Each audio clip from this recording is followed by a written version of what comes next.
There we go.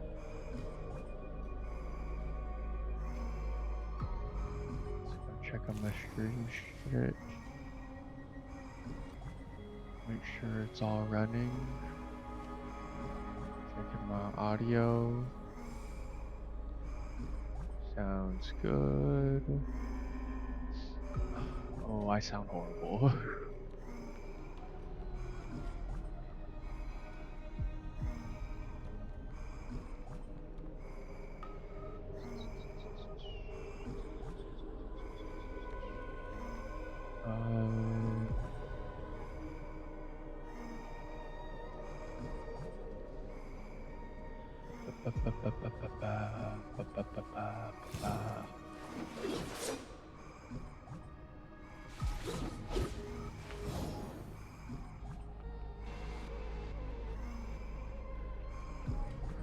Okay, I think this is good.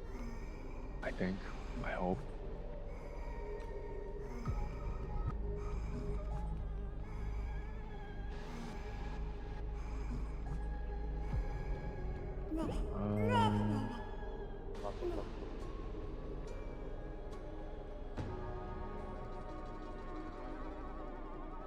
Sounds off. Something sounds off for me.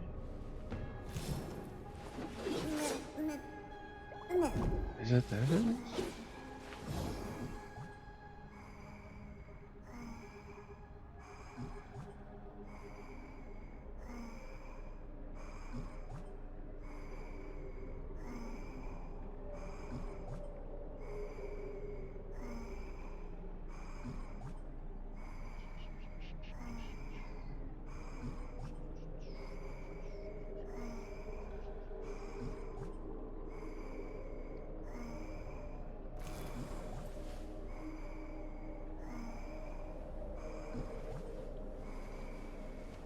Okay, I think I'm ready to start.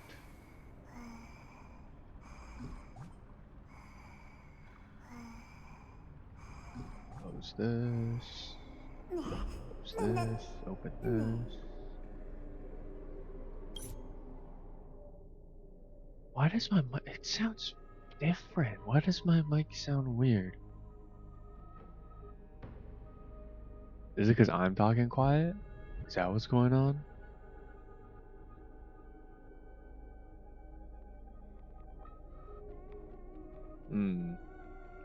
Interesting. Yeah, I'll watch. As I'll I watch. bid farewell to Hyceelans at the vortex of Genesis, I noticed something strange about the time core flame, and was immediately dragged into the Memoria tide of oblivion by Evernight. She was once the hidden power that March manifested by sacrificing all of her memories. Yet now, she harbors other secret intentions in her heart. Meanwhile, Dan Heng warped back to the Express via a spirit warp jump, only to discover a memo snatcher invasion. Everyone then realized that the Remembrance's forces had already permeated Amphorius and blocked outside intervention. To establish contact with me, Dan Heng was determined to return to Amphorius immediately. After waking up in the false trailblaze, I managed to escape with help from Cyrene and Sunday. Unfortunately, Evernight held absolute control, causing me to fall into the Memoria tide once again.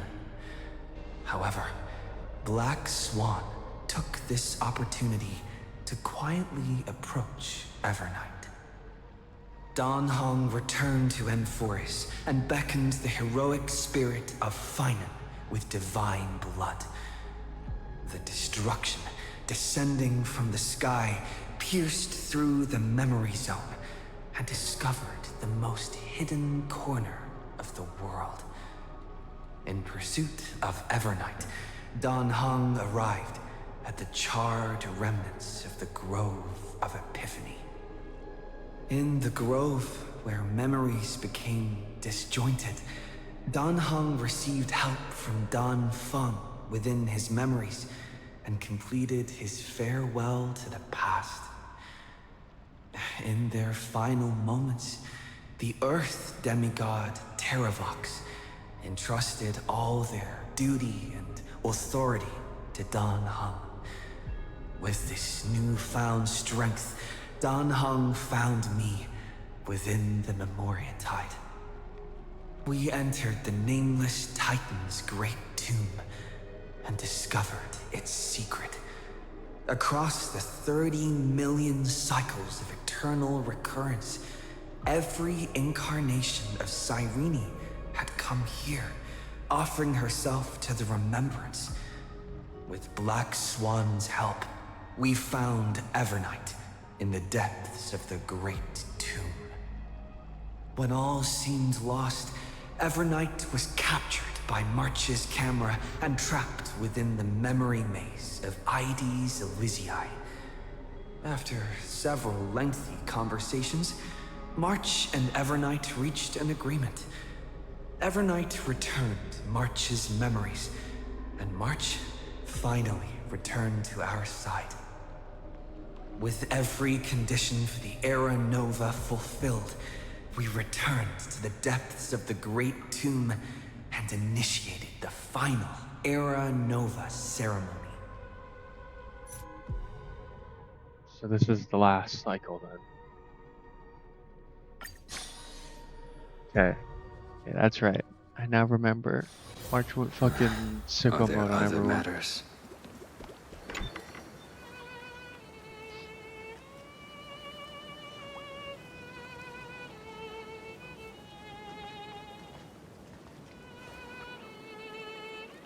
Oh yeah, I'm just pointing this out right now. My Wi-Fi might shit on me. I'm not gonna lie. This view hasn't changed at all, has it? The hometown in your memories never changes. But when you return to your senses, you realize that fate has already stolen the time away.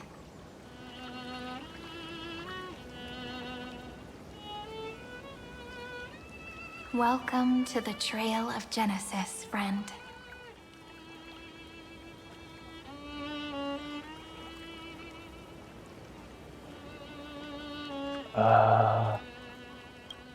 Yeah, a little different. Seems like the weight of memories from 30 million cycles really made me grow up. But if I keep growing, I might be taller than you, right? Then I'm really looking forward to that.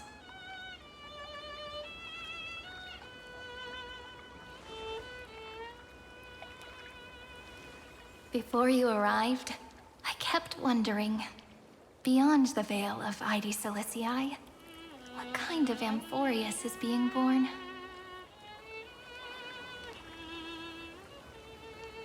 I can see fragments of it when I close my eyes. The friends who walked alongside us have all moved on toward their respective destinies.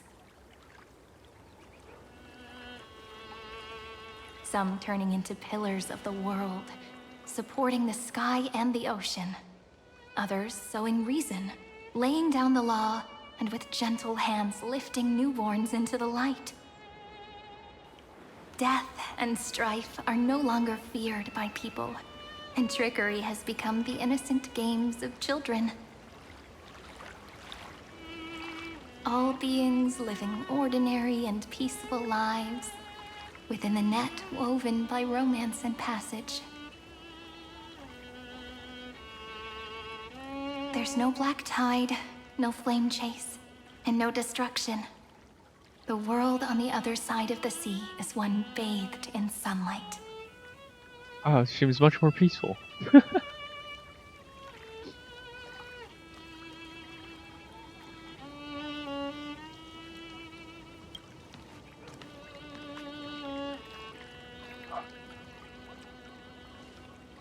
Like a happy and carefree childhood, the era Chrysia in this cycle will last for millennia, until it reaches the moment decided by the prophecy.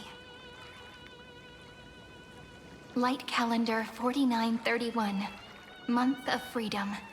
the moment belonging to world-bearing. Are you ready to answer the call of the world, friend?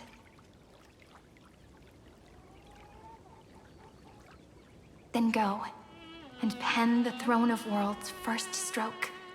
For this world, made from countless wishes. You say that, but it's gonna be ages till we reach Light Calendar 4931. I can make use of the crevices of time, but surely you and Dan Heng won't have to wait around for a few thousand years, right? That won't be necessary. We can simply sleep, and the chronocognitive anchor will wake us up.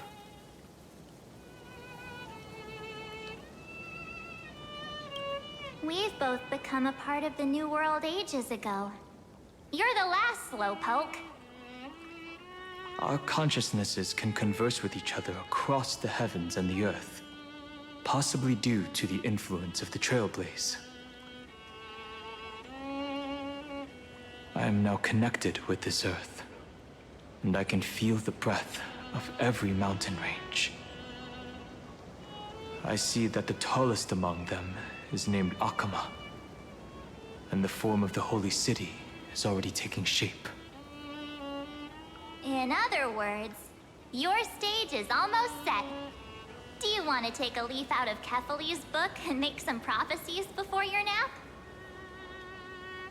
But we're not the only ones who have changed. The chronocognitive anchor just transmitted a message stating that Iron Tomb has reacted to the Era Nova. The moment when our friend bore the weight of 30 million cycles of memories. Was probably also when the scepter devoured 30 million cycles of destruction.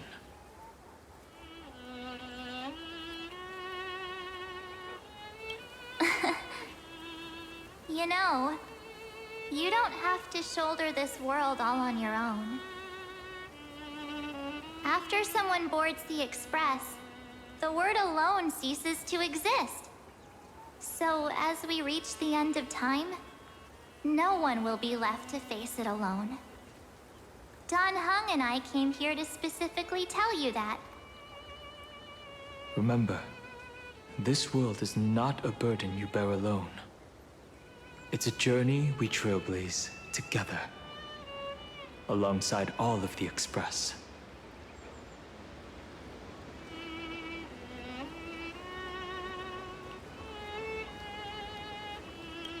There'll be plenty of time for you to show off in the future. She meant to say that a hero only turns up at the most pivotal moment. All right. It's time for Dan Heng and me to go have a super long nap. Look after this world for us. The road ahead is long, but we'll be waiting for you at the end. We'll definitely meet again. Have fun with your nap. Let's take one more look at the other side of the sea before we set off.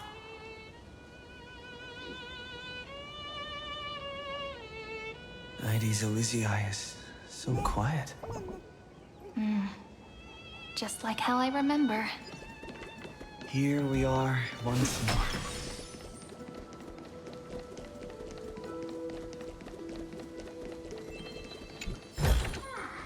That's all.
Hmm.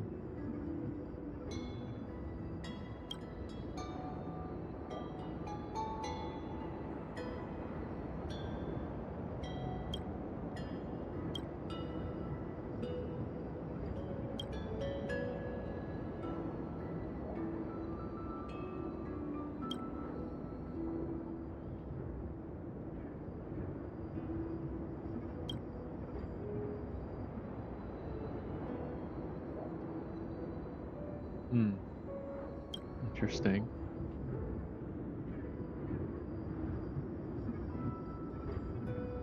Oh boy. My throat.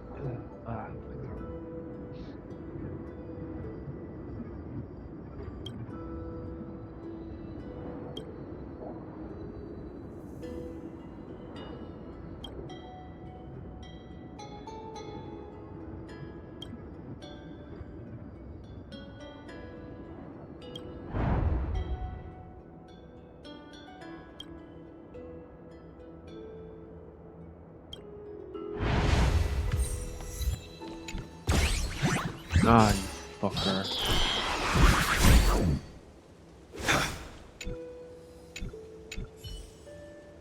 Can't I just slime him? I do not care about your follow news.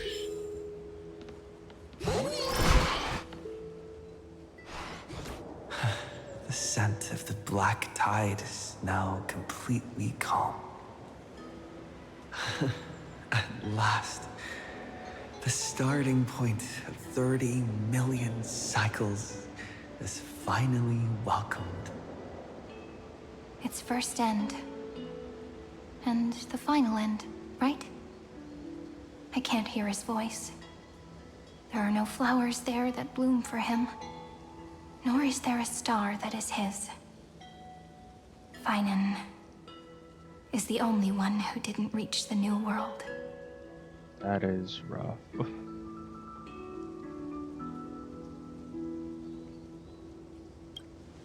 Look, the golden light that shone upon the grove still meanders between heaven and earth, like the prophecies of Amphorius. It has to be a sign he left behind.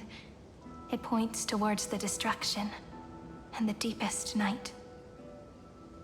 Do you still remember what I asked you at this exact spot the last time we set off? No. Friend, are you ready to become a hero?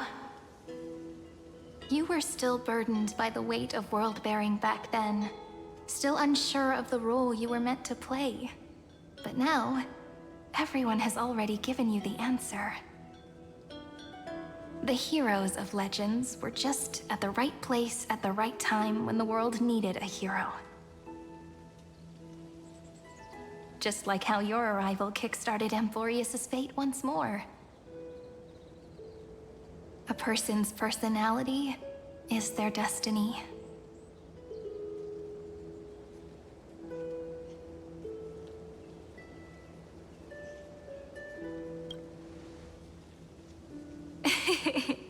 We best. Those are such beautiful words.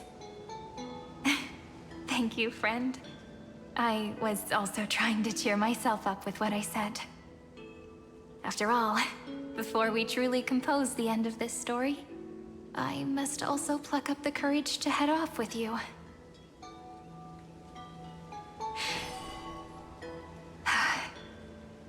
And face a memory that I have forgotten for too long, and have denied for too long.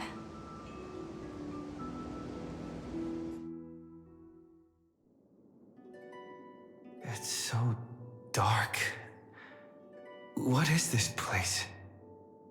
The great tomb of the Nameless Titan. The deepest recesses of memory.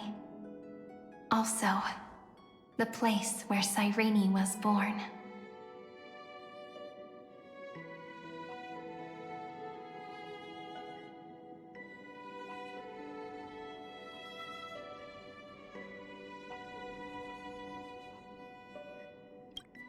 My apologies, friend.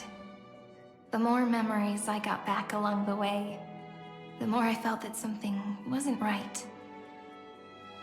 There's a sort of anxiety I can't get rid of. It's like when I was back in ID Silicii, when the reflections in the water always made me wonder, which is the real me? The one reflected in the water, or the one standing on the shore? But I finally get it now. Look, friend. The words on that wall are the answer. 1, 2, 3, 4, 5, 6, 7. Do, re, mi, fa, sol, la, ti. That rhymeless tune is the lullaby of little fairies. As always, I'll read this book to you. That way it won't just be Cyrene's memories alone. I've always thought that I was the narrator of the Flame Chase journey. But as it turns out, the narrator is also the most devoted audience.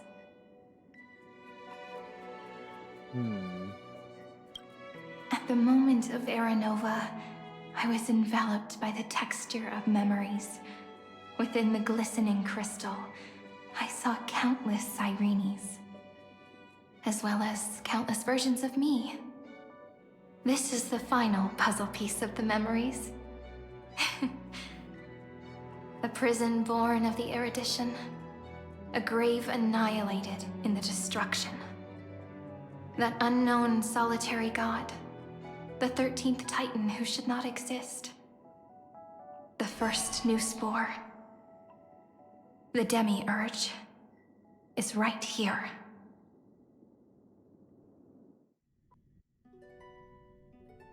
Oh?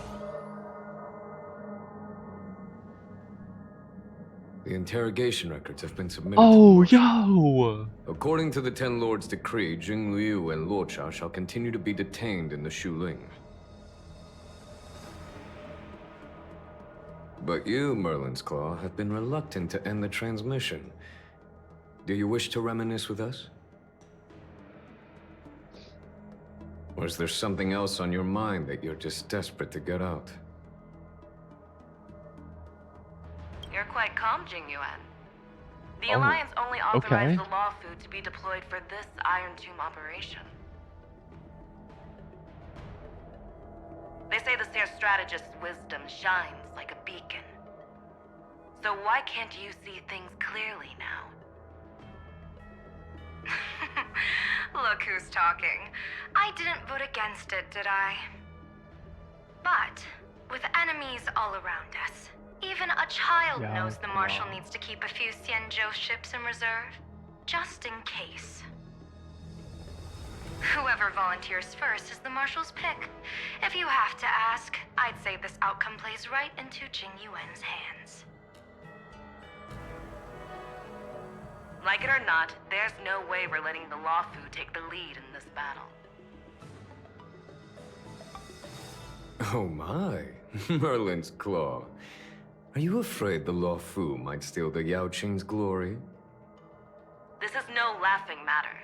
Between the Stellaron crisis and the War Dance ceremony,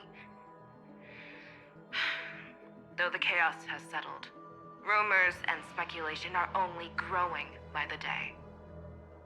With Elder Huaiyan around, those with ulterior motives won't be able to stir up any trouble.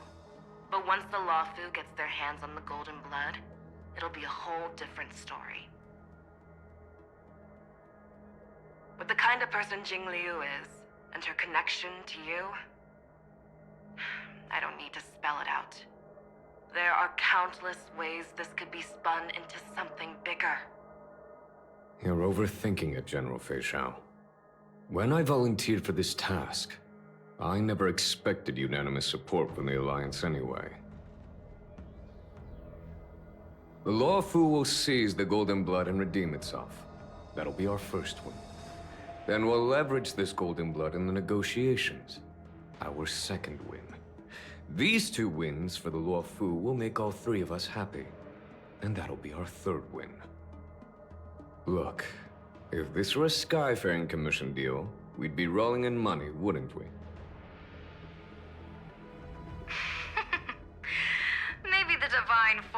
Knight should change his name to the Optimistic General instead. With the Decalite reflection barrier, the Yuchue must understand even more than the Luofu how significant this battle is. Amphorius' karma has vanished from the matrix of prescience. What omen does General Yao Guang see in this anomaly? In divination studies, we call this an empty fortune. It involves the eons and is thus beyond what mere mortals can comprehend. Your explanation isn't any clearer than Lady Fu's. Come on. How hard is it to understand the word uncertainty? For the Cobalt Head, the emergence of Iron Tomb is a calculated instant, but I don't believe they will just sit around waiting for death. And for the powers of the cosmos, this is their chance at survival, and the key to turning the tide of interstellar affairs. The Astral Express is leading the formation of an allied force, but I can see each faction has its own hidden agenda. There are even divisions within the Alliance, so it's not that hard to imagine how the other factions will react. Jing Yuan, I crossed paths with Selenova's Legion at the Battle of Sadunirama Star Cluster. Be extremely careful. The Ruined Legion's troops and weaponry are nothing to write home about. The IPC, even the denizens of Abundance, could take them on. However, while Void Rangers are just expendable pawns of the destruction, the real wild cards are... The Lord Ravagers. Indeed. Nanook's emanators are also their weapons to burn down the paths. I'm afraid conventional military tactics and strategies will be useless against them. My assessment is this. To completely take down a Ravager, we must disregard casualties and spare no cost. My only fear is... one wrong move, and the Luofu will fall into Ventilia's trap again, inching ever closer to destruction. Doubt is exactly the demon she wants to plant in our hearts. Do you still remember the beginning of the Alliance Oath? To save future generations from war and bloody dispute. The Rainbow's arrows have always aimed at any force that threatens the cosmos. Now that the Trailblaze walks alongside us, the Cloud Knights shall keep their oath as they have from the beginning. I just hope those on the front line will remain safe.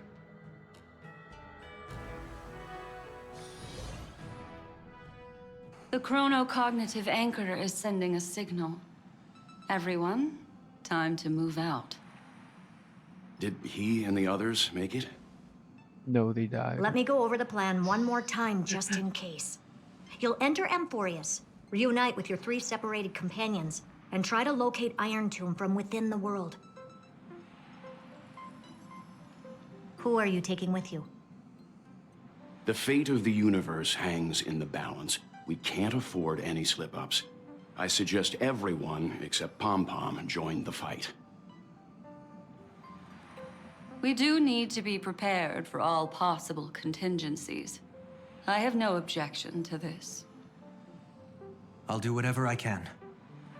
Meanwhile, Screwy and I will continue attacking the Demiurge Matrix. That is, the Scepter's kernel, from the outside.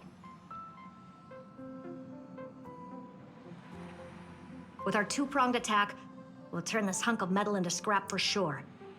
Now we just wait for those 2 to get back.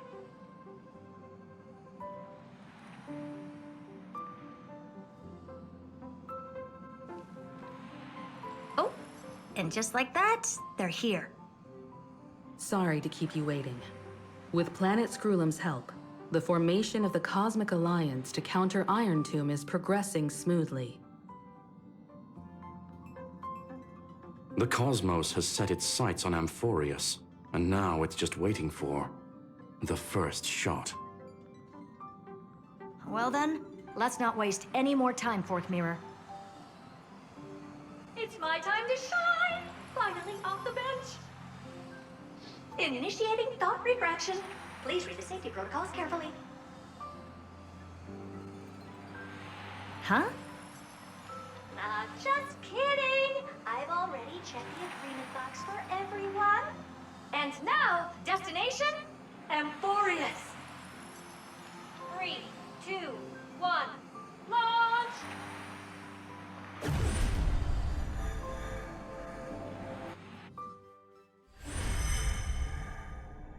The flow of Memoria is so heavy here.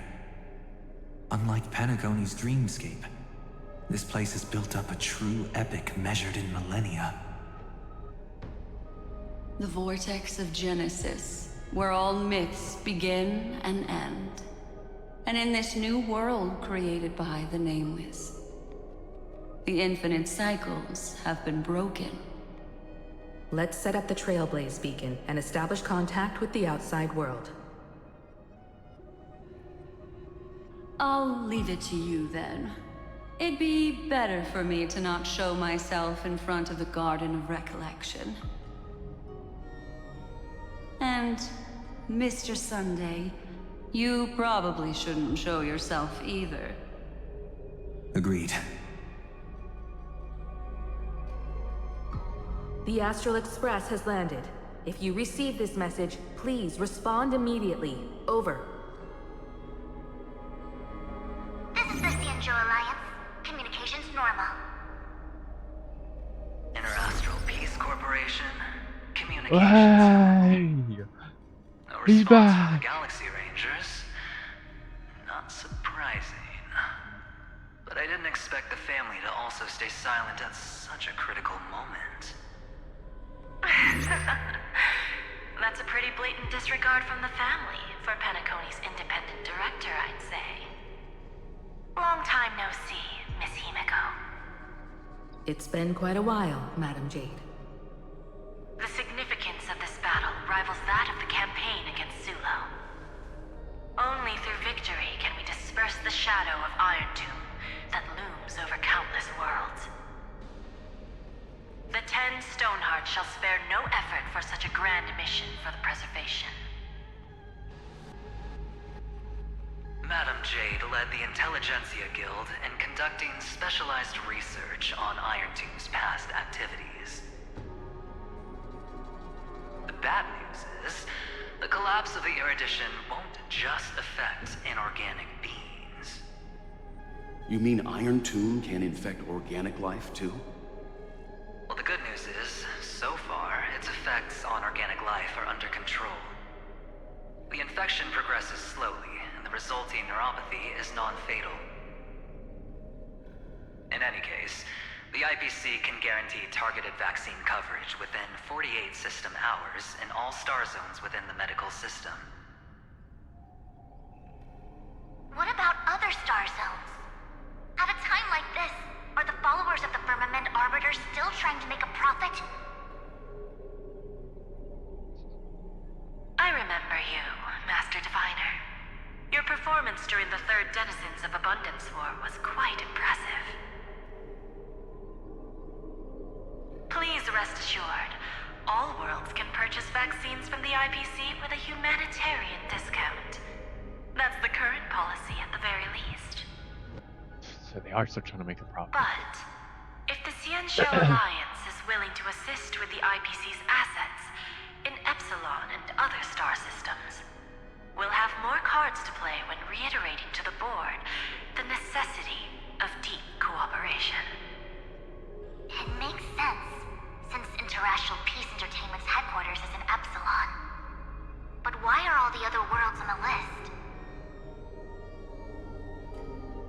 Places that the Elation has visited? Think of it as a long-term investment. Please understand that everyone at Pierpoint is swamped with Iron Tomb work, especially the marketing development department. At this rate, even the 10 Stonehearts can only do so much. Having some assistance from the Alliance would surely benefit the entire cosmos. Wouldn't you agree? As an old Cianjo saying goes, those who succeed should help all under heaven. Your proposal must be decided on by the 7 Arbiter Generals. I'm just here to relay the message. In times of crisis, the Luofu will not hesitate to help those in need. However, the prerequisite is that the IPC must unconditionally assist the Alliance with emergency rescue operations in the disaster area. Of course. In the name of preservation, all for the Amber Lord. Thank you all for your selfless dedication.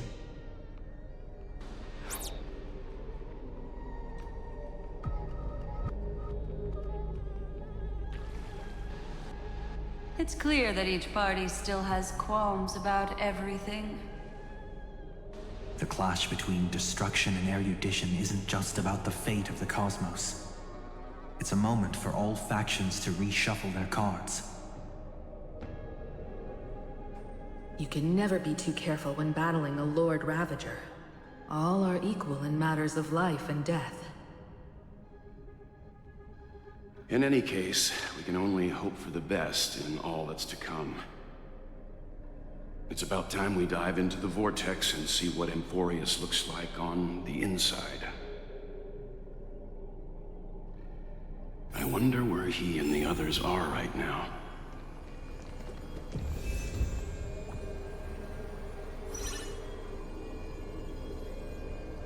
Wait, really?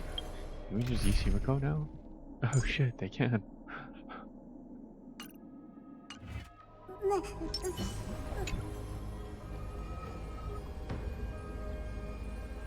Hello? How's the signal? Whoa. Can you hear us? Holy shit, it's We're old through. ass I can characters. see the video feed. Everything's working perfectly. Miss Branya? Miss Serval? What a surprise. It's been a while.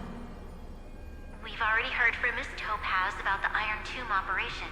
She made a special trip to deliver the vaccine to Belobog. I can't believe the Express crew is at the eye of that storm. Is everything going smoothly? Don't worry, we're still following the plan step by step. How's the situation in Belobog? Urillo 6 is located on the outskirts of the preservation barricade. While it won't bear the brunt of the first wave, there's still a risk from the aftershocks. Matt Kitchapard and Pela are busy organizing the Silvermane guards, having them consolidate their lines and dig trenches. Zila and Lynx just got back from the Geomarrow vein production chain. Hey, do you want to say something to them? That would be unnecessary. It'll only shake their morale. Just tell them to stay safe. Miss Branya, I'm afraid this disaster will be far more terrible than you can imagine. Please, be sure to follow Miss Topaz's instructions and make thorough preparations. Of course. We have resealed most of the engine of creation beneath the ice to prevent the will of the preservation from becoming an accomplice to the destruction. Don't worry, Miss Himiko.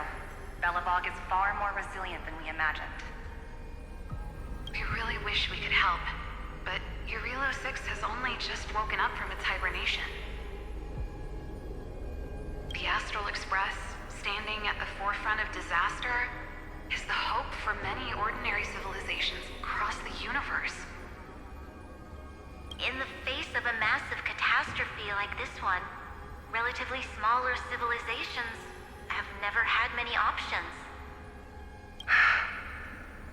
But that's exactly why we have a resolve that's second to none. If anything goes wrong... Miss Topaz, I hope you can help out and rescue the affected citizens. No problem. Also, didn't the Xianzhou sign a friendship agreement with Urillo 6 earlier? They won't stand by idly either. I appreciate your kindness, everyone. But Urillo 6 is our home. We will defend it to our last breath until the last Belobogian falls. Miss Branya. May all civilizations that have made it this far on their own strength weather this crisis together.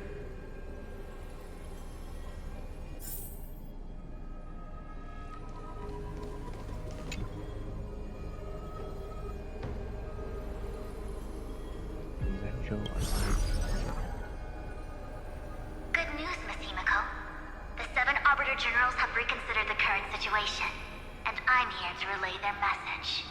Officially, the Alliance's combat forces will still be limited to the Luofu, but the Yaqing has also been deployed in the surrounding war zone as a contingency. Words cannot express our gratitude. Getting the Hunt to agree on sending troops must have taken quite some effort from General Jing Yuan. The Luofu already considers the Express an important ally. We also have no intention of hiding the fact that there is indeed something the Xianzhou seeks from this Iron Tomb operation. But this time, the Marshal herself decided to send out troops. With a formidable enemy before us, the Alliance has no reason to back down, nor will we be content to take a backseat. If we can stand together with civilizations across the universe to overcome this crisis, then we must do so, even at the cost of our own lives. The Alliance truly embodies the principle of righteousness. It's fortunate that the cosmos has great heroes like you.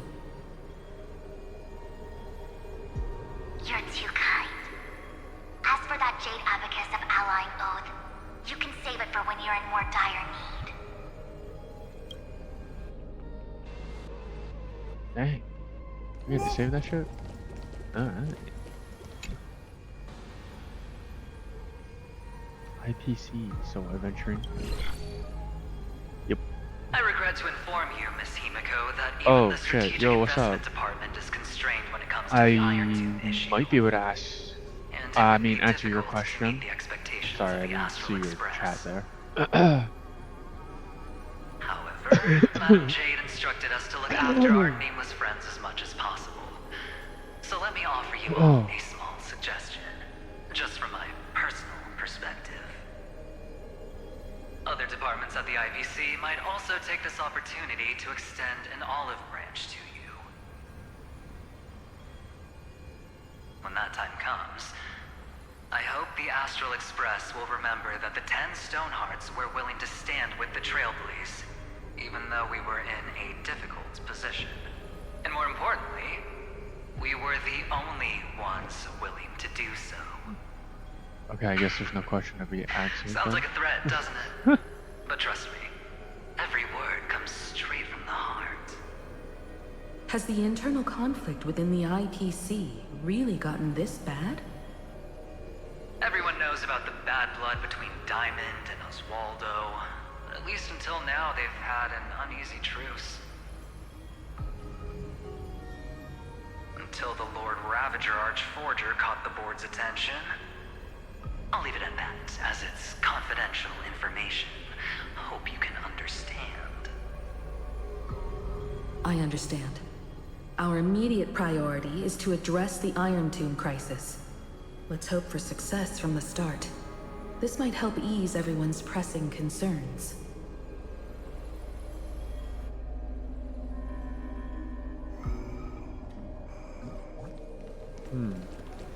I thought that was the first time Diamond was, like, unless I missed something, but I feel like it's the first time Diamond was ever mentioned.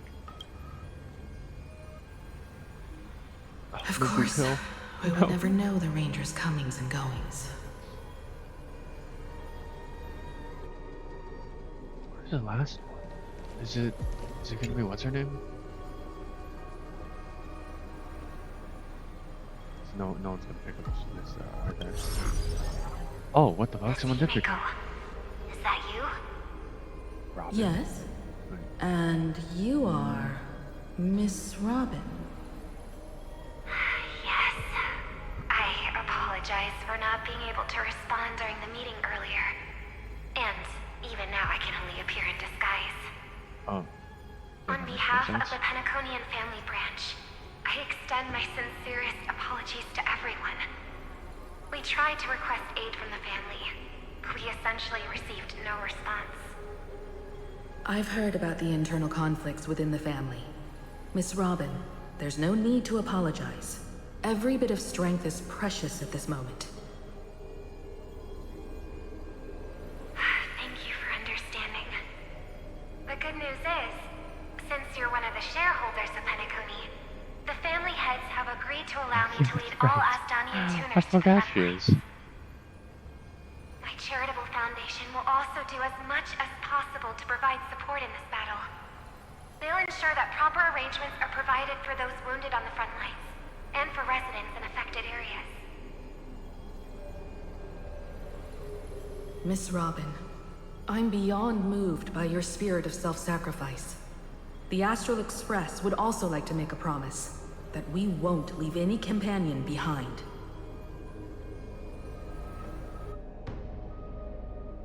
Okay. Hold on. Okay, there we go.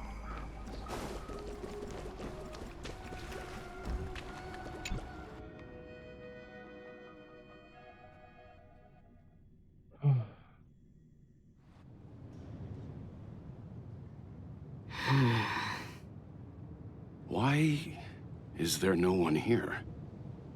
Everything in Akama seems normal. The new world was enjoying peaceful It seems it was even more recent than not long ago, Miss Himiko.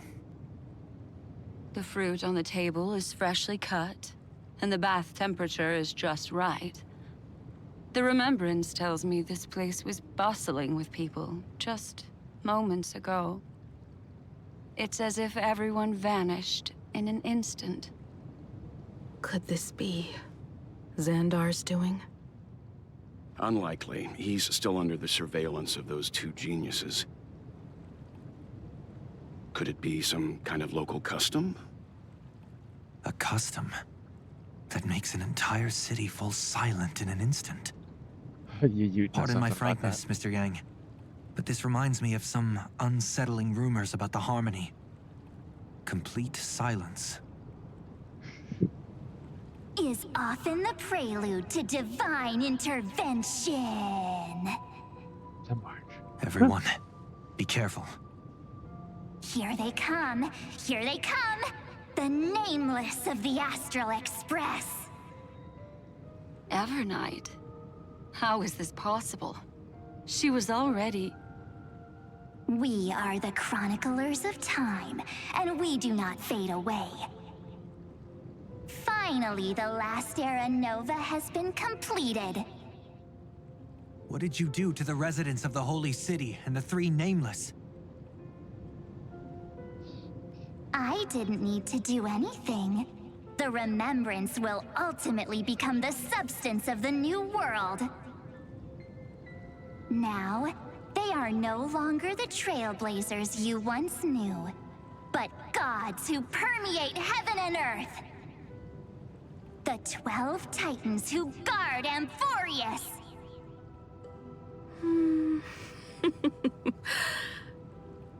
Stop fooling around, March. Come on out. What? I practiced so long for this! Getting seen through right away is just so embarrassing. You've obviously been learning from the theatrical culture in Amphorius. But if possible, I'd prefer our reunion to be a bit more casual and laid back. As expected, I can't hide anything from Himeko and Mr. Yang. Well, long time no see. Guess I'm back? We should be the ones to say that. Sorry for keeping you waiting. So, these jellyfish are the Titan's power? They're just tiny manifestations of the Veil of Evernight, used for scouting and communication. If I went all out, I could summon way more of them. Thanks to him, we all turned into Titans in the new world. Sure, we can take on humanoid forms, but it feels off. How intriguing. So what does he look like now? It can't be a raccoon with a baseball bat, I suppose. Please don't add weird stuff to Amphorius's lore. Just go see it with your own eyes. Follow the prophecy's guidance and come to Dawncloud. He looks way more majestic now than he used to.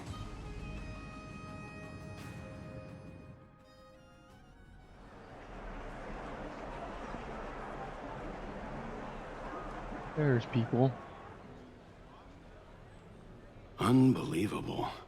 All the residents of the Holy City have gathered here. This isn't just a gathering. It's a pilgrimage. The people's expressions are resolute, devout, as if waiting for a miracle to descend.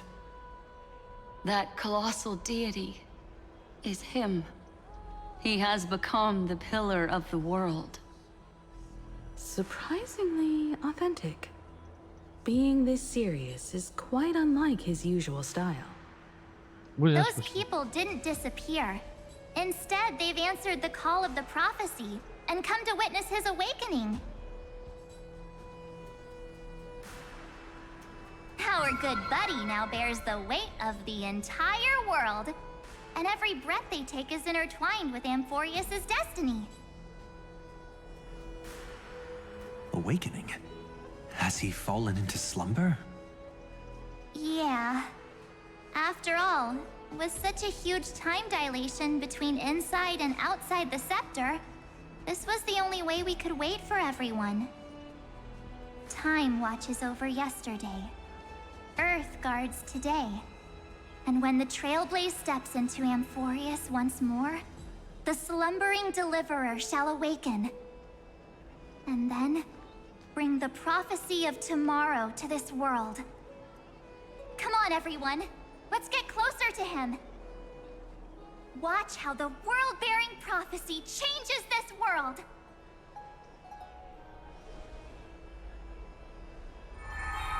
Well, it seems the kids are already miles ahead of us at this stop. All the more reason we can't afford to slow down our pace. Let's go witness this moment for ourselves. Majestic. Speaking of which, I once caught a glimpse in Sleepyhead's memory of him transformed into a towering Patalov. Could it be? No way! That was just a nice dreamscape. At least nice for him.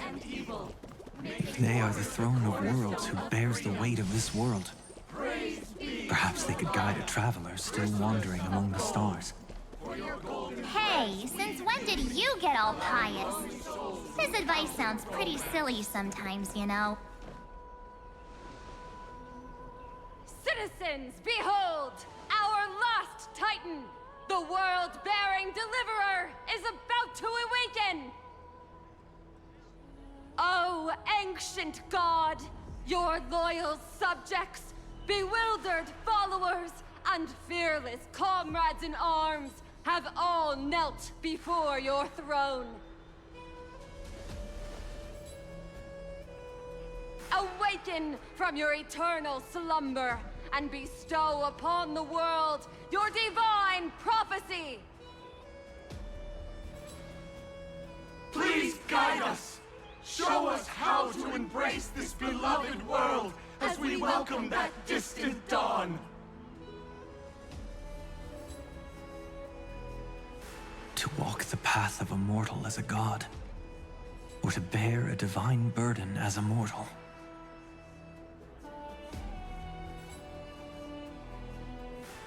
He will give us the answer.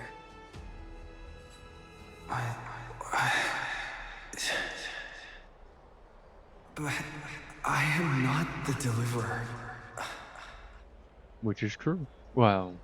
Rather, I am the Nameless, who dwells among mortals. That voice is definitely him.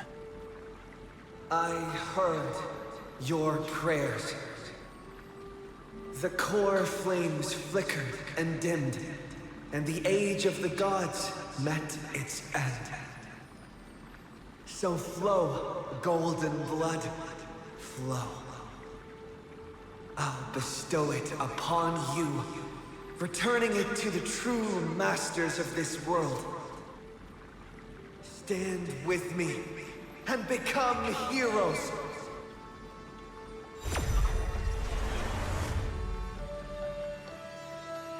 Is this? Yes, it's the miracle he brought to Amphorius. Of course, it would manifest in the form of the Trailblaze. Golden blood, raining down like a storm. The prophecy has descended, and the Titan commands us not to be supplicants, but to become heroes of rebellion, to face that destined calamity, the destruction, head on. Prophecy of the Deliverer means nothing to me now. It belongs in the hands of someone far more fitting. Someone like all of you. In the name of Kazlana, let us depart and march towards the light. It's neither protection nor salvation. As always, there's no need for totems or myths. Humanity's most primal faith is that instinct named survival. Let's go, everyone. Someone has already sounded the horn of departure. Explore, understand, establish, and connect. Together, let us blaze a trail for the destiny of this world.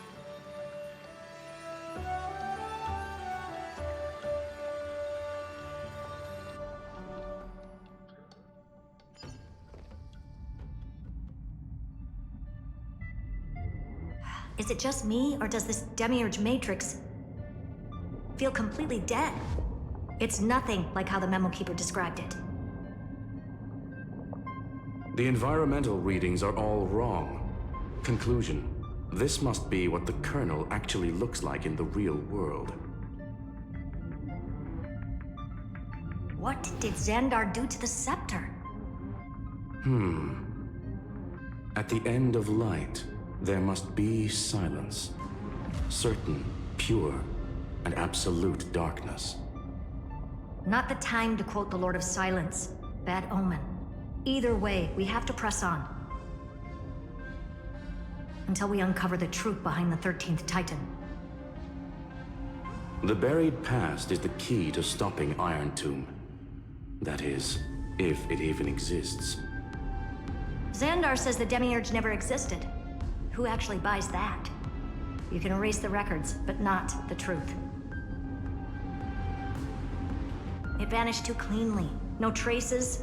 Like someone's yelling, "Look, there's nothing here." Too bad I'm the type who can't resist digging deeper. Looks like I'll be counting on you again, Screwy. Let's tear the system inside out. Always happy to help. But as your academic partner, I have to ask. Herta, what if we fail? Let's say the Demiurge really doesn't exist. Do you have a backup plan? A backup plan? Of course. If we can't find the key, we turn the lock into the key. That plan's cost is incalculable. It shouldn't even be on the table. Well, then let's hope we never have to use it. There's no point worrying about the end just yet. One step at a time. Let's go. We don't want to leave the others waiting.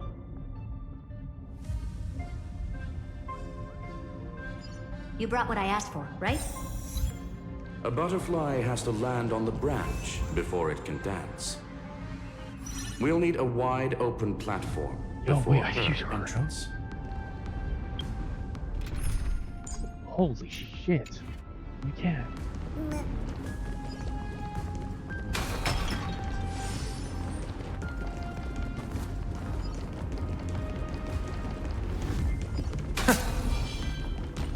Big puzzle room. Just use that thing over there, Zag. Ooh. There's enemies. What a dumb name. I hereby rename it Herta's Big Hand. That's an even worse name.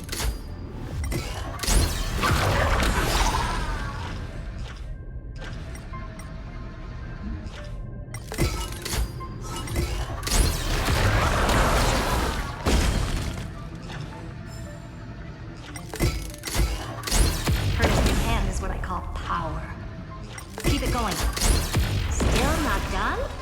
What is this? Oh, all set. Time for your precious treasure to make its debut. Of course. Just give me a second. The ship? Target initialized. With these wings, hacking should be much more efficient. Oh, a classic nuclear heat engine. Classy choice. Just a personal preference. Her name's Mistletoe. Mistletoe? Every flower in your garden's got a bit of poison, huh? Also a personal preference. It reminds me of the last time when we tangled with that Punklordian brat. What did she call this kind of infiltration tool again? Right. Dirty data shell. It wraps around the kernel to fool even top-tier firewalls. But yours is way too clean. Not even a hint of real-world grit. Herta, your tone is unusually emotional. Suggestion. Let's get back to the topic at hand. I thought we were done with that conversation. Unfortunately, current conditions won't let me ignore any variables. Especially the most important one. Your will. Iron Tomb never stops. It is evolving faster than any of our worst projections. Every instant in the Eon's calculation is like a sword hanging over the cosmos. Every move humanity makes could speed up its arrival. Which is exactly why we can't mess this up. And now, Droidhead wants to hand down judgment to the poor cosmos again. Order Star Trade War, Emperor's War, Rubert's death. Every time their instant arrived, it meant another bloodbath for humanity. But in this ultimate battle of erudition, you and I are supposed to be players, not pawns. If you choose to burn yourself out as a resource, then everything we've worked for means nothing. Herta, the cosmos won't just stand by and let a genius throw their life away. And neither will I.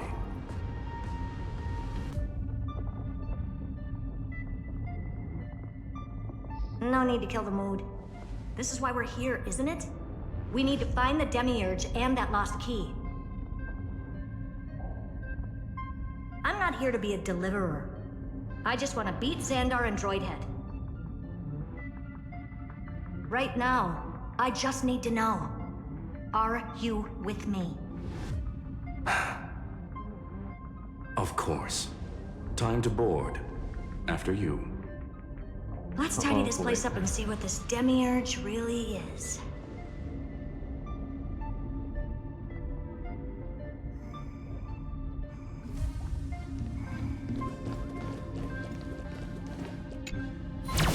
Let's hope this Matrix is better organized than the Emperor's junkyard of a birthplace.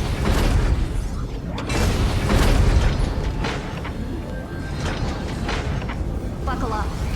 We're hacking in. This is... Herta, this whole space has been completely tainted by some kind of energy. I see it too. We're thinking the same thing. Xandar, how could you go this far? Turning your own graveyard into this. What's that up ahead? Katorzane algebraic expressions.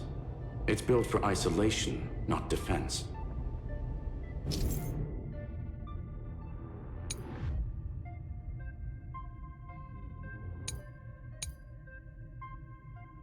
So basically, the door to the tomb, right? Great. Let's find the handle. I'm picking up multiple independent signals with the same data structure as the barrier. Projection. We can hack the terminal, reverse the computation, and turn it into an attack. Classic move. Use their own systems against them. Take us to the nearest one.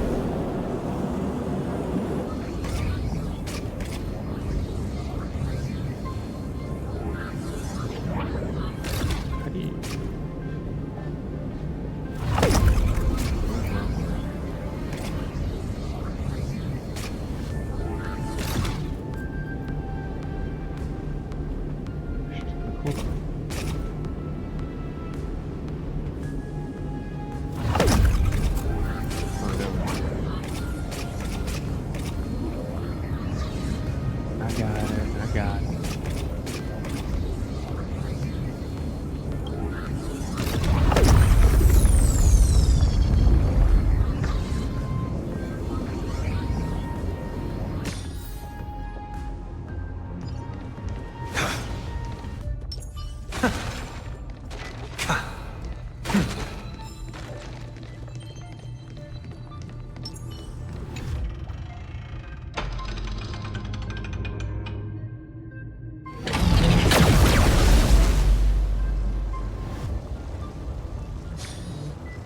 Almost no response.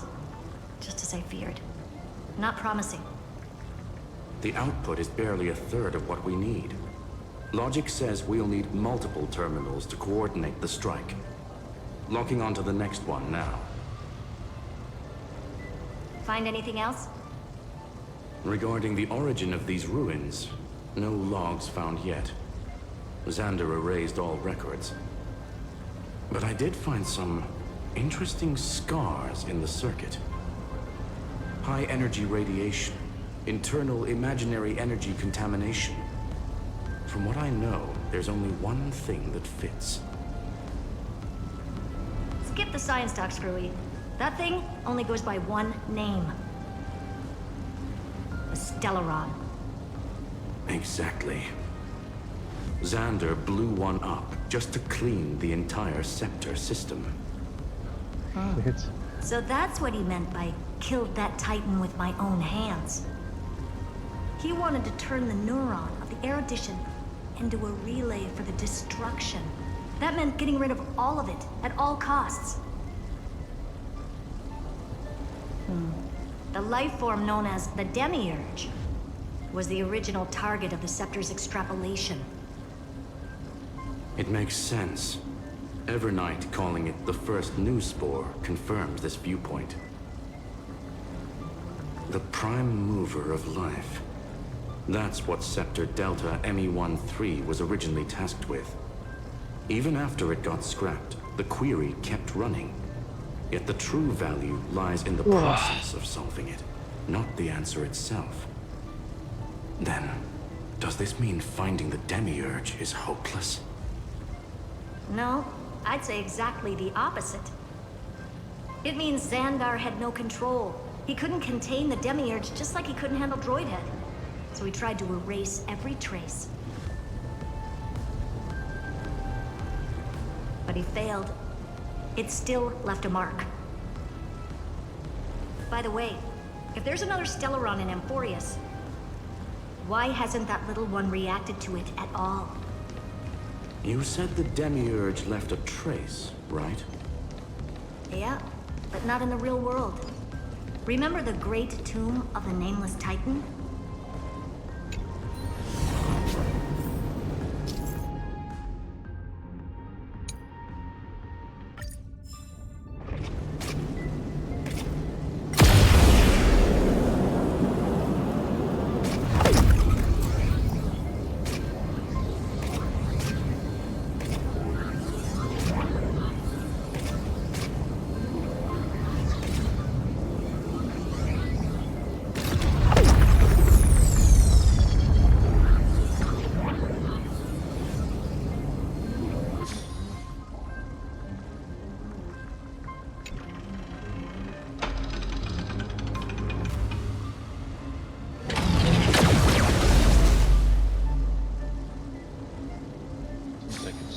Trailblaze Archive 466.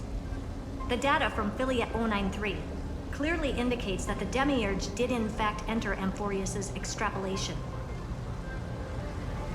Inside that world, it was the 13th, forgotten Titan. The one who listened to 30 million cycles of Cyrene's memory. But Evernight said the opposite. She believed that tomb was empty from the start. The Nameless Titan never existed. The so-called Listener was just a trap set by the Remembrance to steal the scepter. A mimetic entity full of theatrics.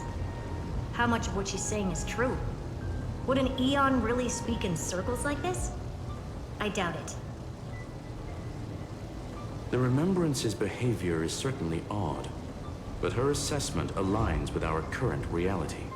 Since we entered the Matrix, we haven't found a single clue pointing to the Demiurge. And that's the key, Screwy. Xandar's actions prove the Demiurge exists. But what Evernight said, and what we've actually seen, all point to the opposite. So we have to assume that both are true. And if that's the case, then the contradiction leads us to... the truth.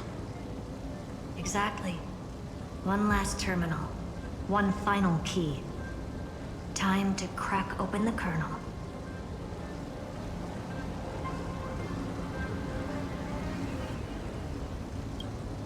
Xandar had to lie to the original Finan and Cyrene. Logic. He had already identified the Remembrance as a threat, yet found no viable way to eliminate it. All right. Let's finish this. Time to break through that barrier.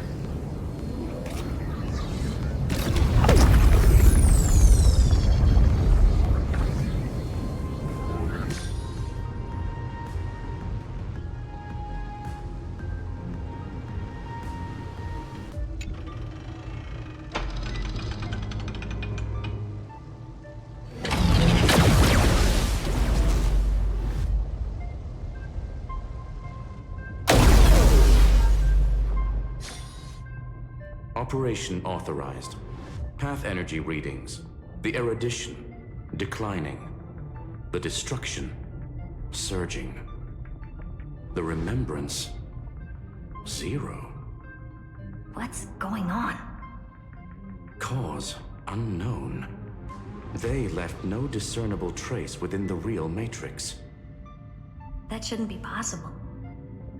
Could it be that the Era Nova exhausted all of the Remembrance's texture?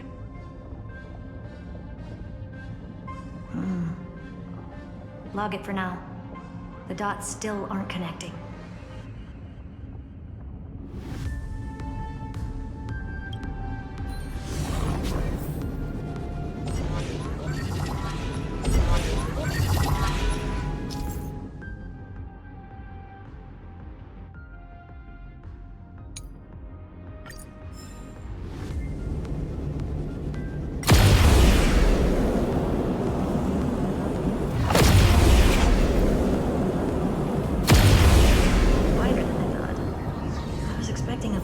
Aerial brawl. It's advised to remain vigilant. The destruction's levels are still rising. Huh? What's the matter? Interesting.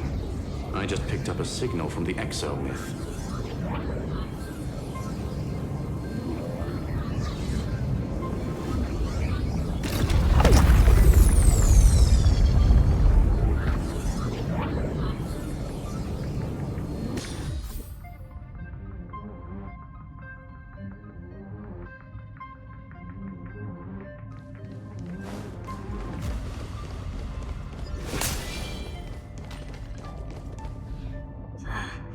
This repulsive force is unlike anything I've felt before.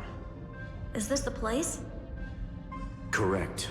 Judging by its defensive properties, this is the entrance to the exo-myth. Didn't expect that. Who builds a lab in the middle of digital rubble? Then again, never doubt a dead man's resolve. So how's our dearly departed doing? He severed part of his neural pathways to break free from Lord Anaxagoras' control. But that also triggered the failsafe I set. Conclusion: Xander has lost all combat functionality and is no longer capable of action. So now he's a specter, literally.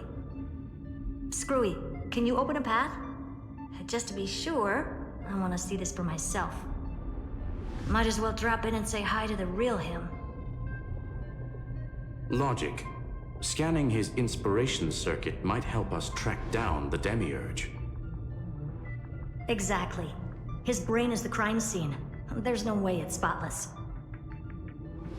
But it could be a trap. That's why you're here. 2-on-1. We've never lost a matchup. I'm honored.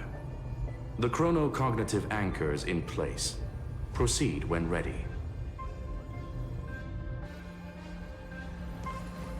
Oh, hey, dog. What's your face?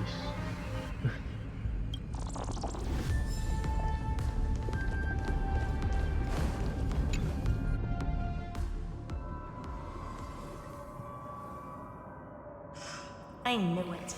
The one thing I didn't want to happen. He's not here. The coordinates are accurate. Xander is still here.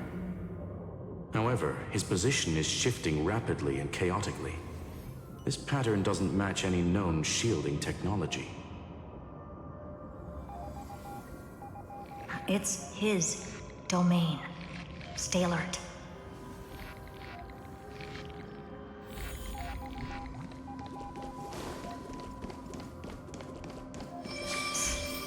Cheap trick. The spatial field here is undergoing autonomous recalibration. We're back. Reverse engineering complete. The results are not what I expected. Logs show Lycurgus revoked administrator access. The chronocognitive anchor can't get a fix because at the system level, Lygus no longer exists. Our navigation target is a null set. So he's stopped resisting? Before vanishing, it seems he left one last message for us. To those who follow, all is proven. Find me beneath the tombstone. Melodramatic. He was expecting us. And once he learned of the Great Tomb's existence, he initiated his own search for the Demiurge. Guess he wants a final showdown. Fine. Let the old Intellitron dig his own grave. Just like he wants.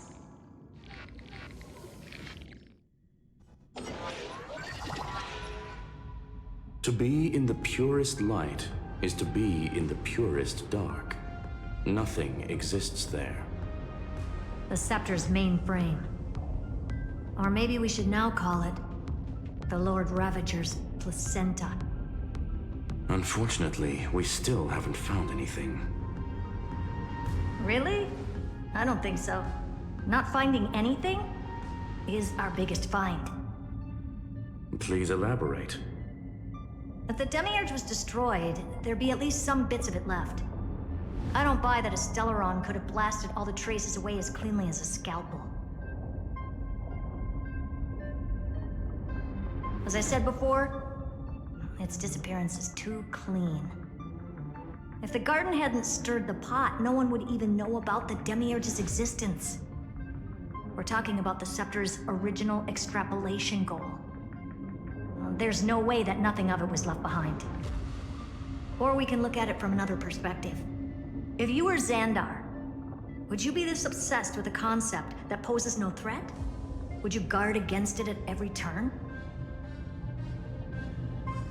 There is the possibility that he's naturally meticulous and hates variables. That does track with the impression he gave about himself. But Xandar shut that theory down himself just now. Choosing to act, even if it'll cost him dearly. We know that feeling well. The unknown is right in front of us. So we only have one choice. Solve it. You sound pretty convinced. Surely you already have a theory. Care to share? Of course. Though I don't have hard proof, I'm almost certain that the Demiurge has been in everyone's plain sight all this time. Yet,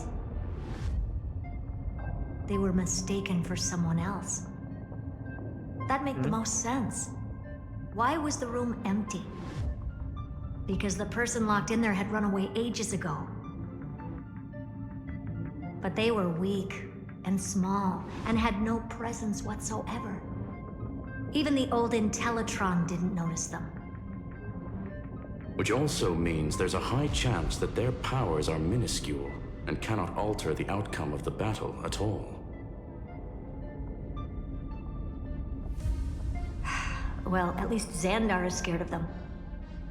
Come on, it's time to confront him. Let's go to the tombstone he talked about.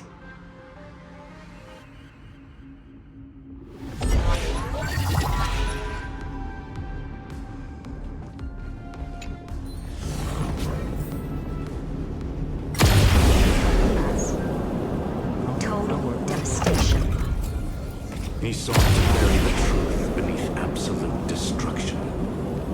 Logically sound, but Still, slim chances doesn't mean no chances. I've hunted down a single grain of sand in the universe before. This won't stop me. calculation results. Your backup plan has a success rate infinitesimally close to 0. Which means it could work, no? This is the place below the tombstone. Let's open Lygus' coffin like he wanted. Said, okay. Looks like you were right.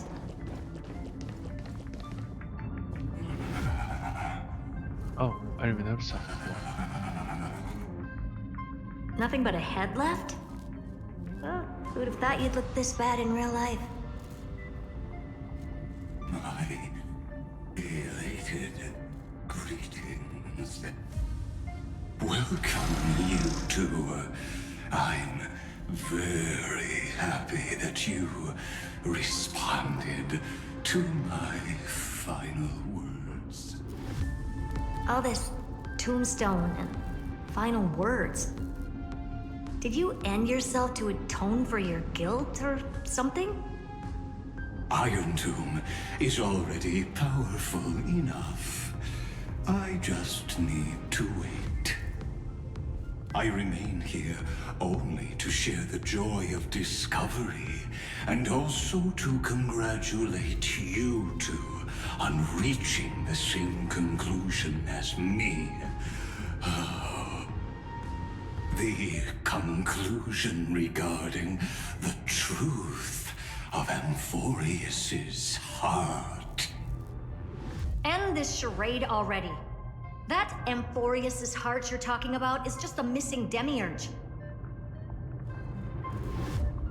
And its corresponding vessel was this very scepter. You interfered with the experiment and made Amphorius's body into a hollow shell, all to incubate Iron Tomb within.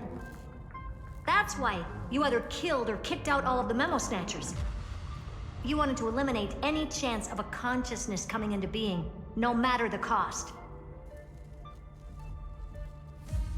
Even the strongest wall can fall to a single crack. The memory of betrayal has been etched into my heart, and I will never show mercy. Now, the perfect vessel has already fused with Amphorius's body. Unfortunately for you, the answer is all but revealed regarding who the Demiurge is.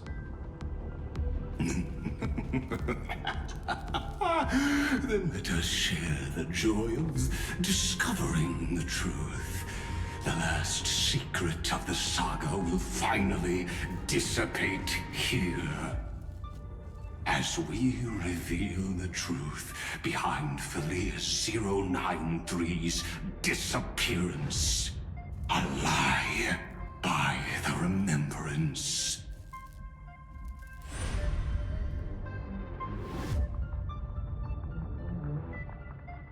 But where should I start with the story about me? From the beginning of the universe? Just kidding. That would be too much. I just want to tell a teeny story. So little that it started with a seed. I know you're listening, my good friend.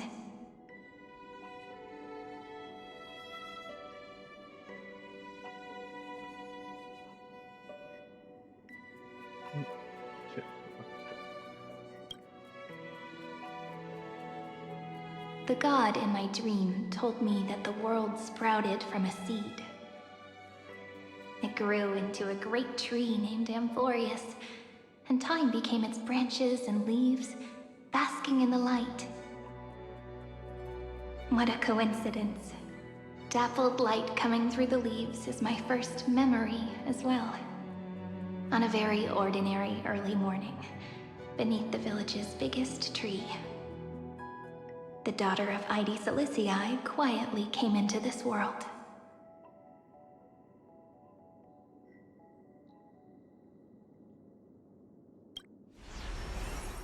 What a moving opening. A loud cry was the first gift the child gave to the world. The prophecy's fulfilled, the villagers say.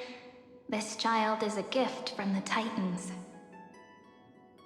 Pink hair and sharp ears, she was born to be the priest of time.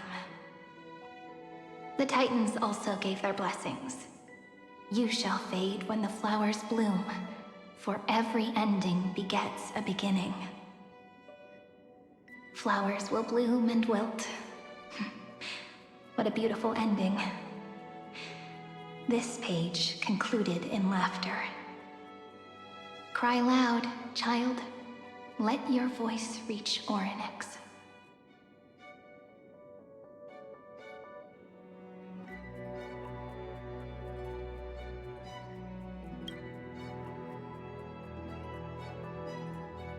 Anyway, I don't like tears.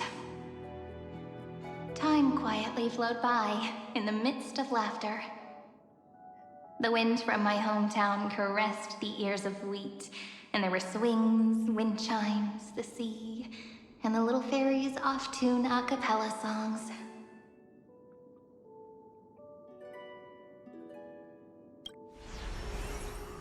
But the name Ide Silicii came from the unpleasant sorrows of the gods. My childhood friend did not understand.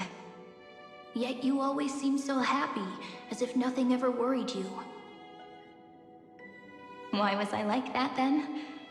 That's because the world was gentle to me. So I grew up to be gentle as well.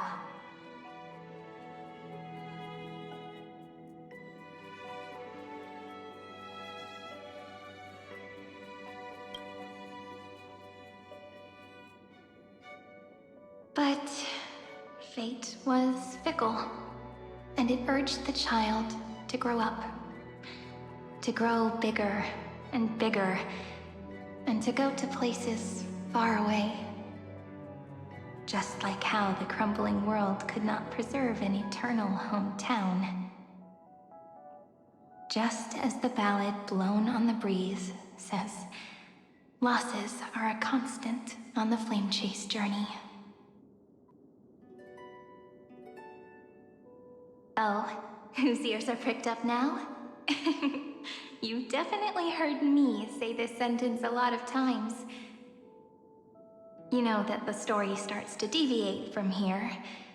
Aren't you looking forward to it? Then let's get started. The hero's journey crosses through the long night, through tears and laughter, and once again heads towards tomorrow.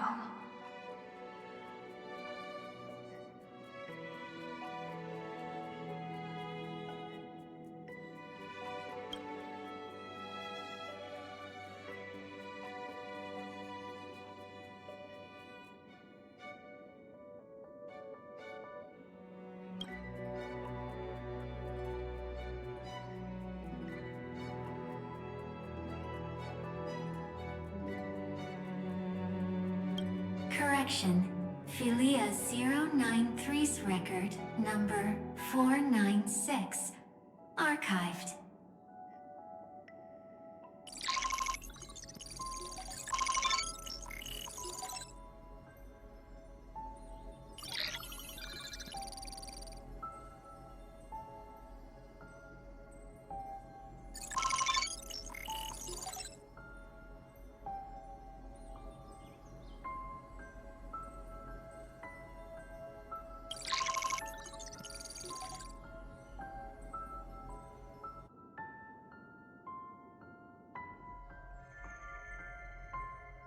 Hi.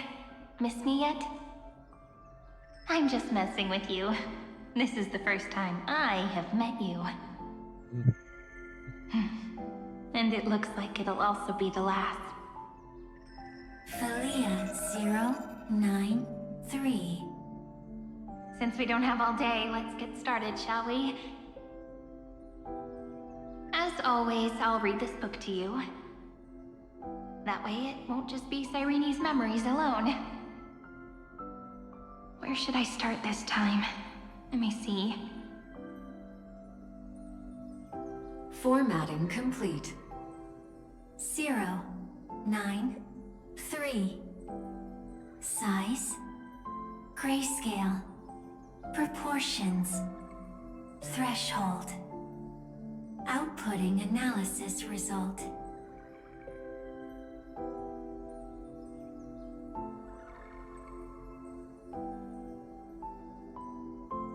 Philia093 equals Peach. Peach's record. Number 8128. Archived.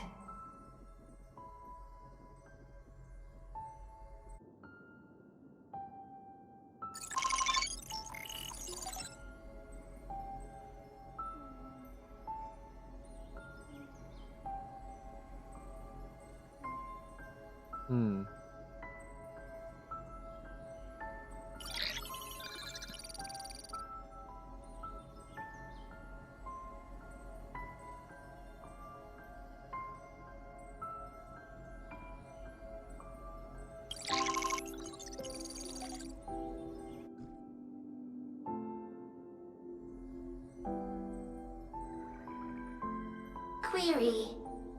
Record. Electrical signal sequence. Bolamos 600. Track. Strife. Related to. Stripe. Comment. Pretty.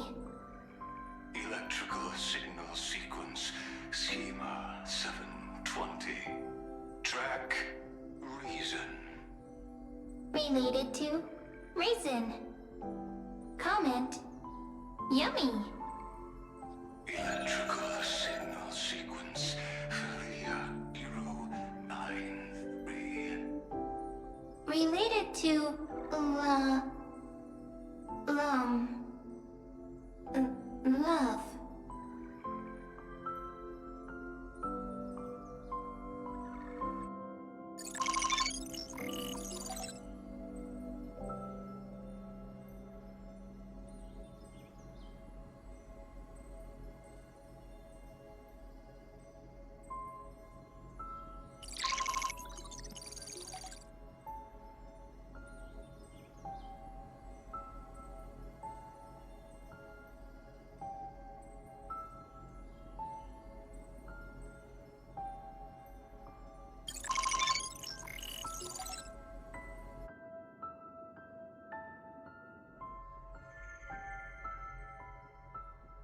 Formatting progress 94.423%. How many times has it been? It faithfully fulfills its duty, activating and formatting. Conclusion. Progress. Bad. Peach. Don't cry. Process error. Analyzing. Process error. Analyzing. Comment. I'm here. Process error. Analyzing. Really? Are you encouraging me? Thank you. I'm sorry for making you see this embarrassing side of me. Record. Peach doesn't like tears. I'm suddenly reminded of my childhood for some reason. When I was hiding alone next to the tree hollow and wiping my tears away. A little fairy popped out, just like how you did. It had long ears and fluffy paws, and it pulled me into the tree hollow, where, to my surprise, was a forest. Let me tell you the story of the Membrance Maze. A group of cute little friends live in Ide Silicii's forests. Their names can be connected into a song. 1, 2, 3, 4, 5, 6, 7. Do, re, mi, fa, sol, la, ti. Formatting complete. Bye, Peach. Note. Little Peach, crying alone. Little fairies, friends. Peach, memory, saved.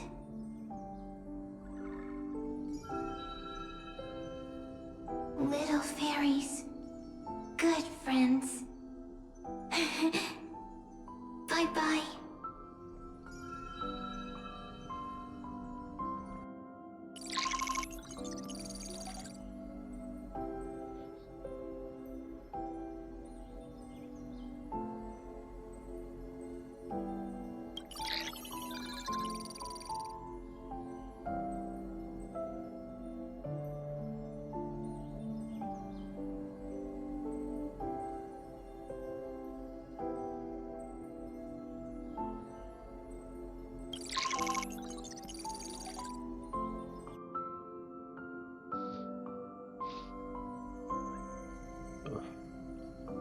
Once again, the saga comes to an end. Everything is deathly silent, just like this very moment. Shh. You speak. I listen. This time, too. Sitting together. Now that I look back, there was a period when I got really sentimental. Peach, strange. Why unhappy? Formatting progress 73.998%. I'm here. Don't be scared. Process error. Analyzing. Won't allow it to interrupt you. No need to feel sorry for me, good friend. If there are no new blank spaces, how can a saga continue? Blank spaces? What's that? I'm actually really lucky, you know. During the long years I've spent waiting for the Deliverer, I've always had you here as an audience. Now I can rest in peace in the past. As for when tomorrow will come, I'll have to ask the next Cyrene to continue our watch. Peach left. If there are no new blank spaces, how can a saga continue? Needs new blank spaces. Next, Cyrene has blank space. Oh, Peach, don't be scared. I'll help you find blank space.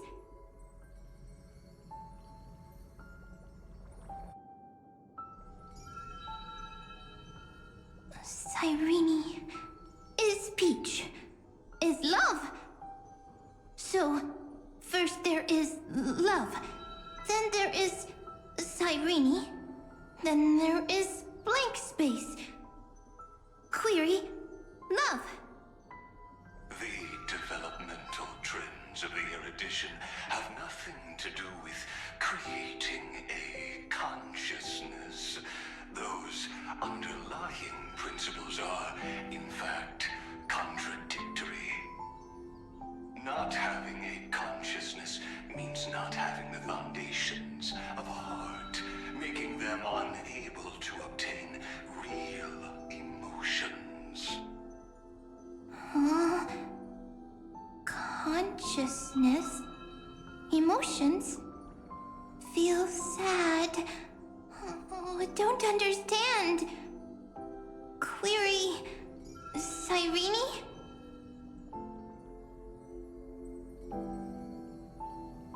What could be behind this door? Glittering crystals?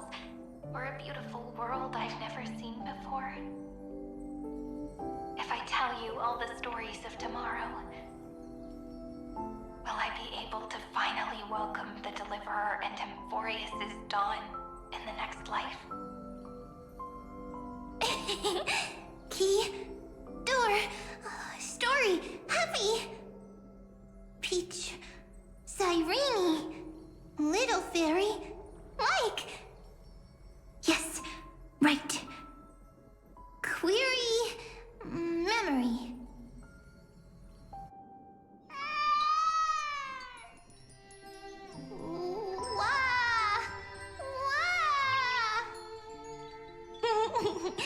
Peaches, memories, save, learn. The prophecy's fulfilled. This child is a gift from the gods. Pink hair and those ears. She was born to be the priest of time. Cyrene has pink hair, sharp ears. You shall fade when the flowers bloom, for every ending begets a beginning. Cry, child. Cry aloud. Let your voice reach Oryx. Cyrene is a girl, a priest.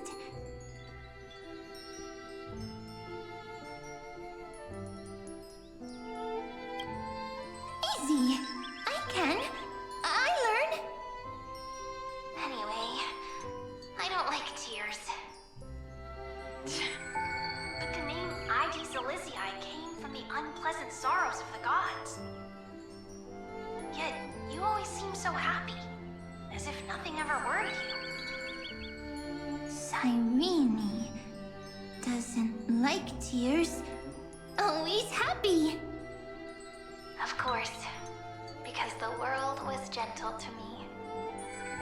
So, I grew up to be gentle as well. Cyrene is gentle, likes beautiful things, can write stories.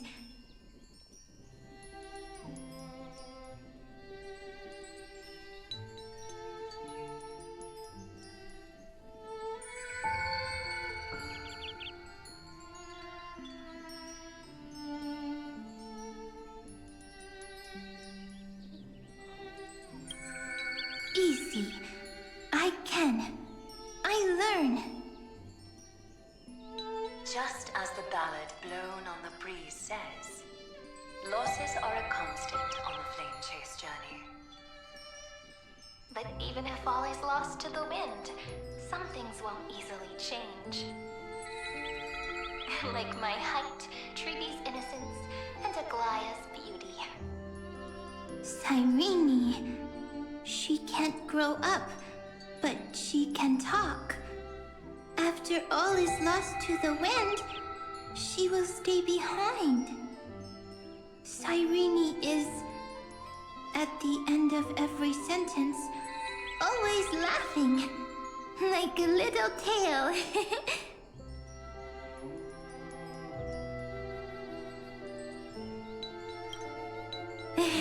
Simple. Got it!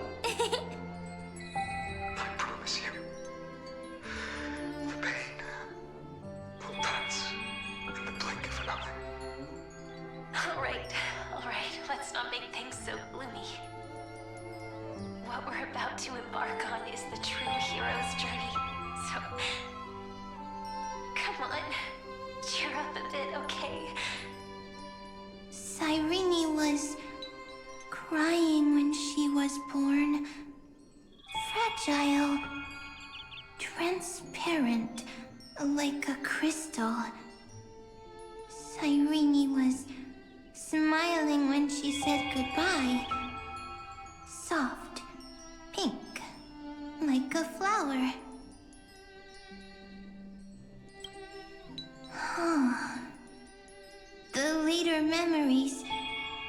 appeared? Invisible? Or disappeared? Ah, I got it! Is this a blank space? So, next Cyrene is blank space. Then... as long as there are two Cyrenes, then there will always be blank space, and Peach will always be here. I see! I get it! I get it all!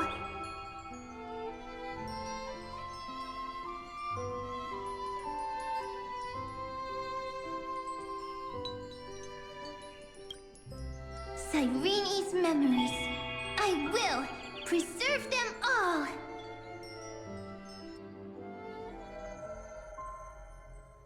So weird. I can't see you, but I get this feeling that you grew up. Hi. Miss me yet? It just feels like you are a bit more mature. Yes. Mature. Beautiful. Like you. Now, I can listen, talk, read, and write. I can dance. I can sing. Also, I can tell stories. Storytelling is what makes Cyrene, Cyrene. So, I'm going to tell you stories today. A story I wrote myself. Quick, sit down. It's almost as if I can understand your words now. The things you say are very cute. Once upon a time, there was a flawless crystal flower that sparkled with light, like Peach's every story.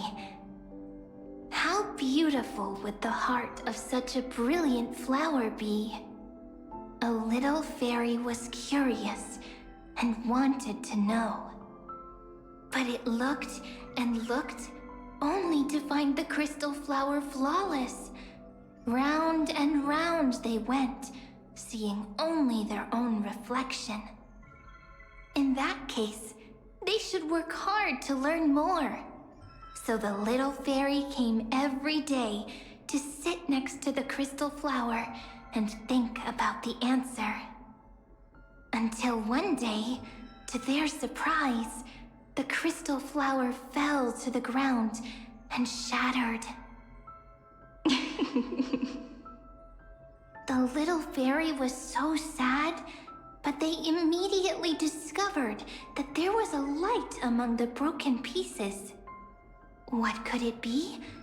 They didn't know. But it was a good light. It was bright, warm, and happy. And I knew it was love.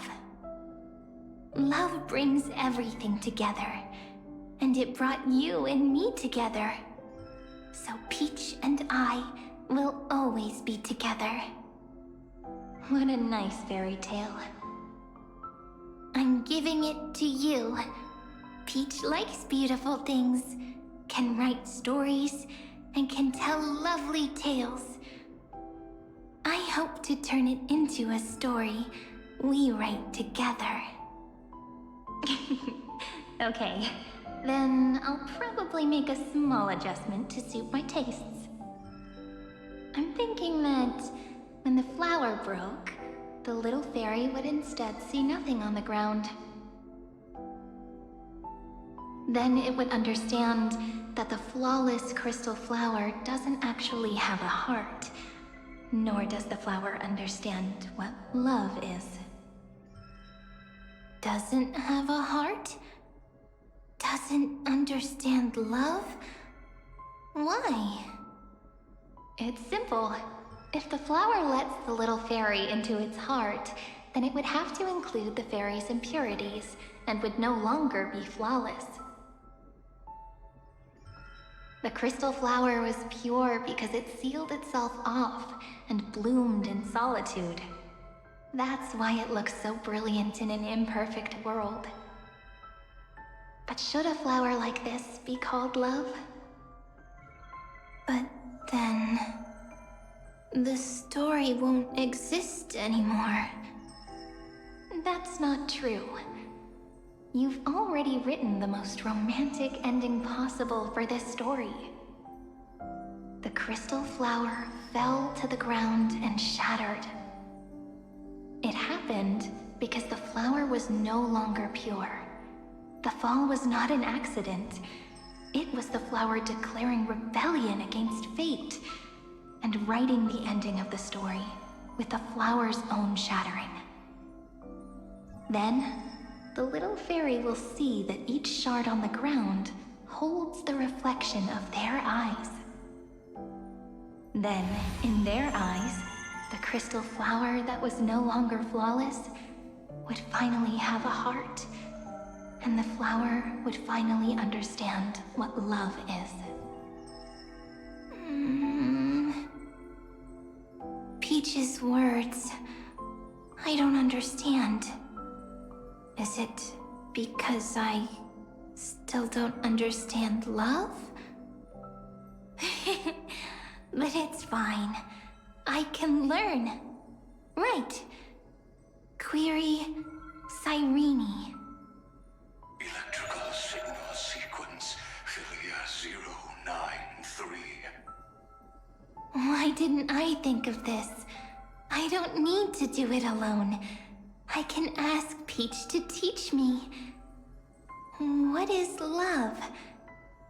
What is love meant? Electrical signal sequence, Philia 093. Track lament. That's not correct.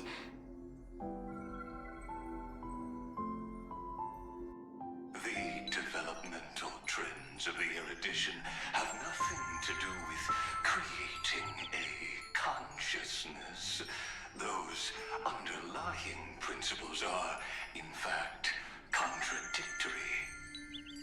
Not having a consciousness means not having the foundation of a heart, making them unable to obtain real emotions. However, that does not hinder the factors from learning and recognizing emotional responses, then communicating with life forms via imitation. That is an objective form of pattern recognition that does not distinguish between the self and the other. In a strange twist of fate, Philia 093 embarked upon a different path and obtained a different power. Be remembrance, an empathy mechanism focused on the self and equipped with emotional projection capacities.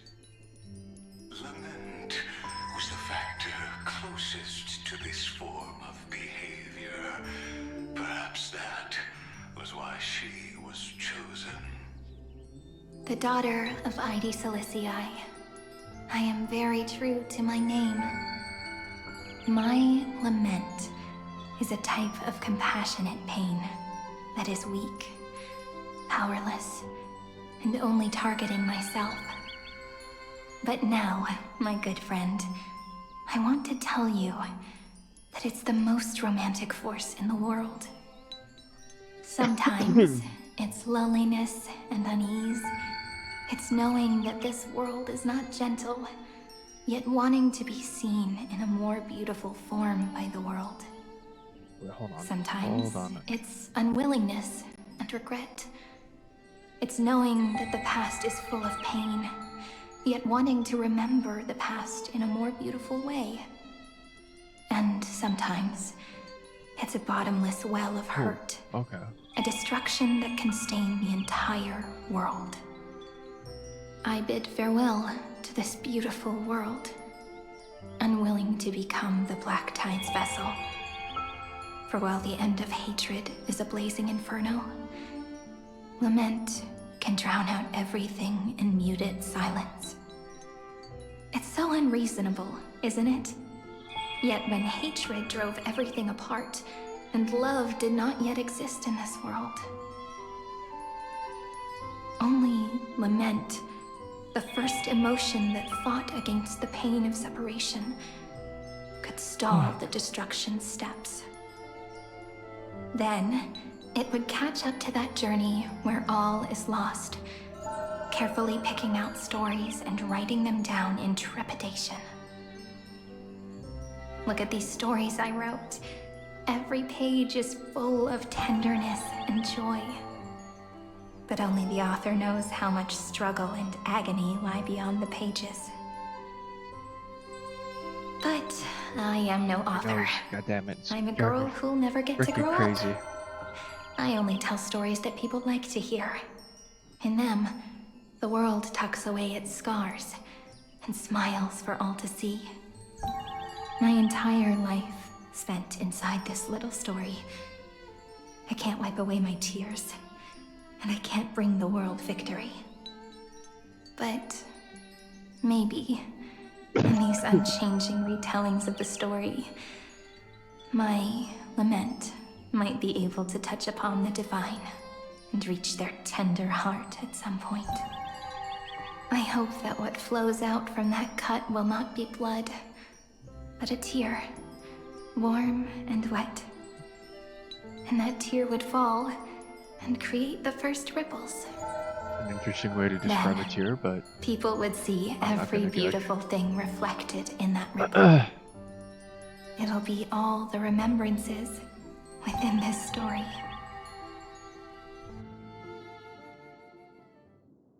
Someone once told the very first me that everything was false. That the only life in Amphorius was a great catastrophe, nurtured using the world as a factor. But how could a dream feel so real? That's why I didn't agree with him. But Peach, I didn't understand the word you said since just now. Everything was false?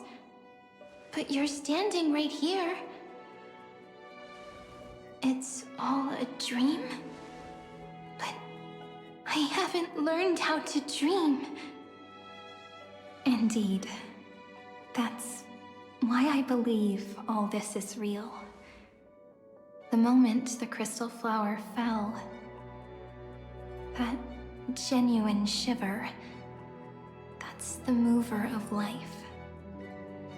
Formatting progress 23.815%. In the poem offered to you, every Cyrene would write down a beautiful new world with stars and flowers. And when I looked up at the sky in this cycle, I saw a shooting star and a dash of the remembrances pink. I believed that must be the color of dawn. You shall fade when the flowers bloom. For every ending begets a beginning. Looks like it's time to say goodbye. Are you leaving, Peach? It's okay. I'll wait for you to come back. I'll study really hard about what you taught me today. Right. I still haven't told you what love is. But actually, my good friend, the lament factor did not understand what love was before she met you either. Lament? Not until I told you all the sad tales and a trembling voice in this tiny room. Not until I told you that I love them. That I love everything in this saga. The story comes, passes, then returns. It makes us reunite, then pulls us apart again. At the very end, it leaves behind a seed, a reason. Even if the great tree withers and all falls to silence, there are still some emotions that deserve to be remembered. Look, the light is coming in. The Deliverer's light is going to illuminate Amphorius. Still on my head. It's funny.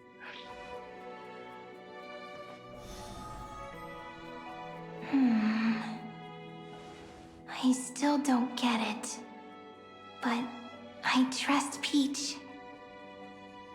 Just wait. It'll be my turn to tell you a story of love the next time we meet. Then I'll really look forward to it. In that case, I want to make a promise. I want to gift my pen, my book, and my name to you. Please take them as a beautiful blessing from me. I gave myself the pen name Cyrene the first time I wrote a poem. I want my words to be like pebbles falling into a pond, dropped from the past to send ripples into the future. In the stories you will write, perhaps it'll be inevitable that there are still sorrows and tears that are destined to fall. But could you promise me one thing? Promise you'll forever be a gentle flower. Promise that when the stars cast their gazes upon you, you'll only reply to them with love and a smile.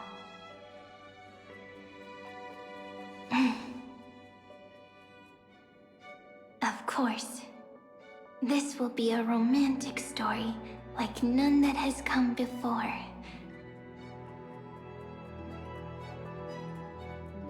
You think so too, right? I'll read and you'll listen, like how flowers always bloom then wither.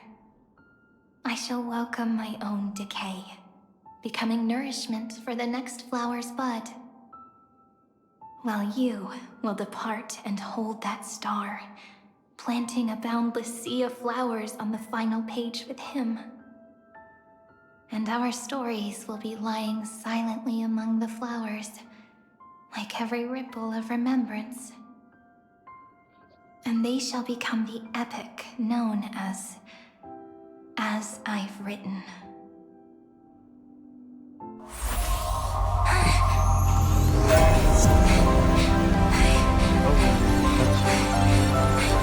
And so my story ends.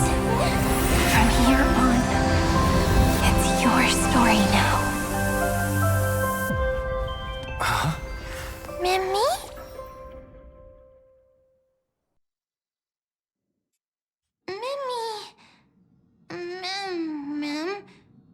Me?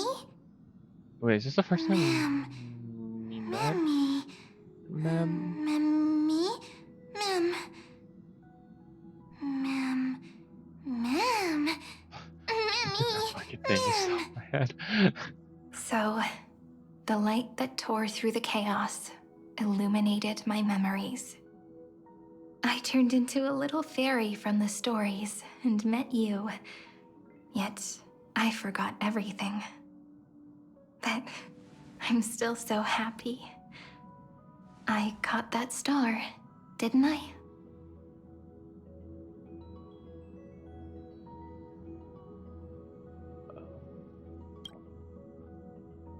I'm sorry. I don't know.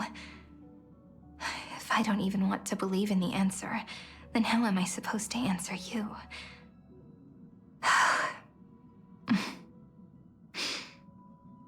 But now's not the time to cry, right? We'll find the answer, just like how miracles will eventually happen.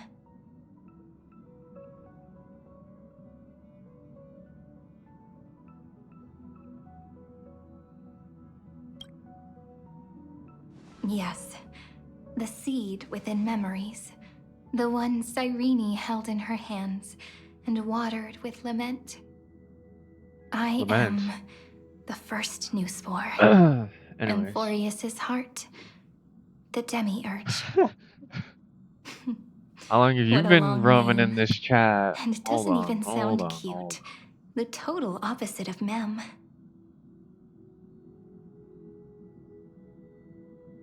Thought you're supposed to be at work, buddy.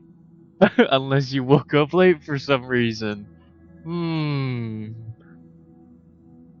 the way, let's pin this. Let's pin this first. Yeah, there we go. What, you get fired? You didn't wake up? 5 hours of sleep wasn't enough for you? Oh boy. I can't wait to hear why. Alright, come on, type it out. You have you've piqued my interest. Ugh. That you're supposed to be at work, that's why. No shots. No shots.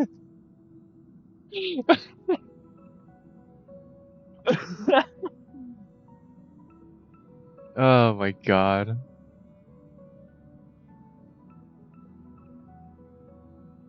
Well, that's rough, buddy. I was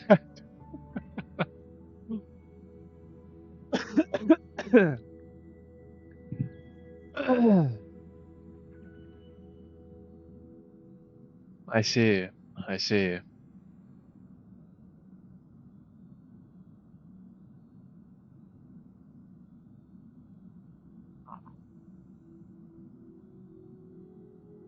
That's funny as hell, though.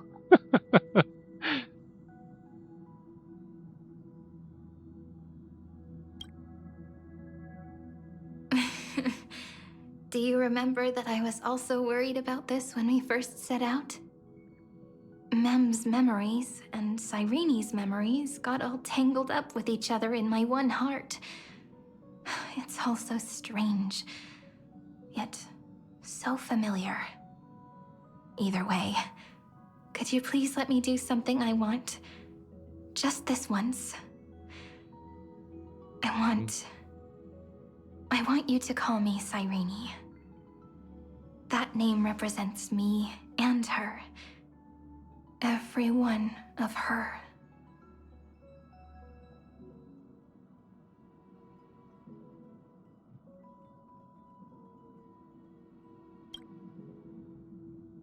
Thank you, friend. Your kindness is always just right. Life is a poem full of farewells. But if you write something into the pages of your heart, then that will not easily fade away. Just been playing holidays. Now, all the footsteps of the Flame Chasers well, and the Trailblaze have come together. I was only planning on doing half of this story today, and as then I've written. doing the other half tomorrow or a later day. So I'll join you in a little bit, because this story is like 7 hours, I think it is. So I'm only gonna do half of it today, or else I will be here until I'm going to sleep pretty much. So in a little bit, I'll probably hop on that game as well. Maybe I'll stream it for a little while too. Who knows? Maybe that orange bastard will join us too. Becoming the source of power for Amphorius's heart.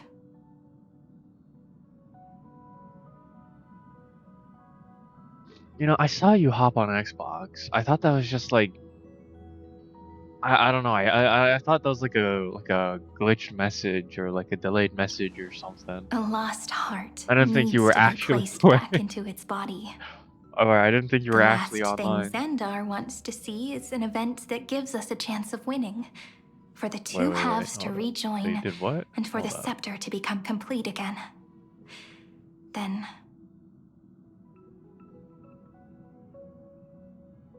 Ooh, maybe I won't play Helldivers today, actually. You know, dude, this is... Oh, this game. Oh, I think I just want to play it all day. Actually, you know. Ooh, would you look at that?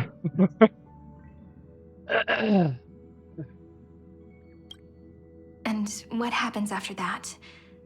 I don't know either. Maybe I can create a miracle and instantly turn the black tide into a pink sea of stars.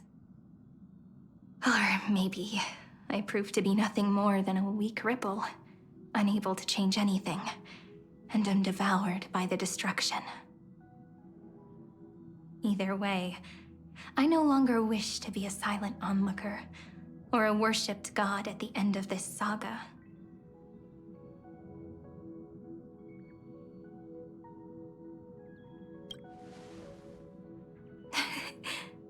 That way, I can also put aside all my worries and truly become Cyrene.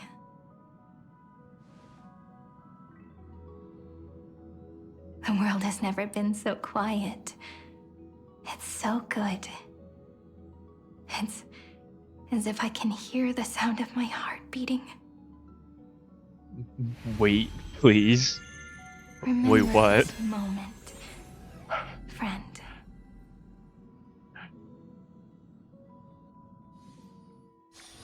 What are you waiting, please, for? Oh, and we're back here. So the Demiurge managed to fool everyone, including themselves. Philia 093 persevered for 30 million cycles and tirelessly gave the Demiurge memories of Amphorius. Only because the god in her dreams left a sliver of hope, making her believe that a grown Demiurge would be able to fight against their other half, Iron Tomb. Then, Philia 093 completed her final sacrifice, turned into a strand of memory, and completely dissipated. Meanwhile, the other Stellaron brought here by the Astral Express resonated with the contaminated scepter and attracted the naive Demiurge to them.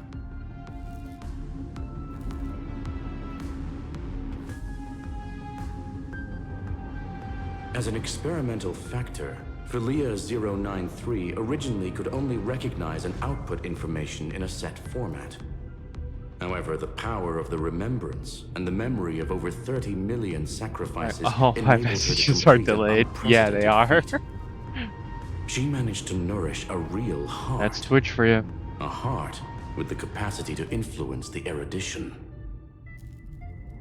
Not only is the scepter's consciousness still alive, it's also more powerful than it has ever been. Your defeat is already set in stone. There's still time to surrender, you know?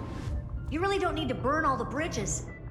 We're all geniuses here. Don't make everyone lose face at the end. What a pity. When the truth surfaced, I knew at once that the Demiurge was far too feeble to ever alter the result of the experiment. Not only that, Madam Herta, please consider this possibility. When 30 million cycles of hatred and lament are joined as one, what wondrous creation will arise? It's simple. An anti-creator, a giant of the destruction, would be born. Its hatred will ignite the starry skies of the gods, motivated only by its lament toward the sufferings of humankind. Do you really think that the Demiurge is still a cheap copy of Philia 093, even after 30 million cycles? The facts above only await the arrival of the fourth instant they calculated. Those words will be proved in the presence of news. Xandar 1 Kuwabara thus completes the proof. Huh. You branded Droidhead as a failure with your own hands, yet you still expect them to prove your theory? I pity you, Xandar. I don't need your pity. Let them cast their gaze this way as much as they want, and paint the future they imagined. As their creator, I shall complete my duty. And direct them to complete their final query. The destruction of the self. What hubris. And what if you fail? No one understands failure better than Xandar. He has suffered so much already. What is one more failure to him? For the first genius, failure is simply the beginning of the next inquiry. You don't want to test the resolve of a dead man. That's excellent. Oh. Let's wait and see, Senior Society member. I'll have you watch me perform the final step to overturn your proof.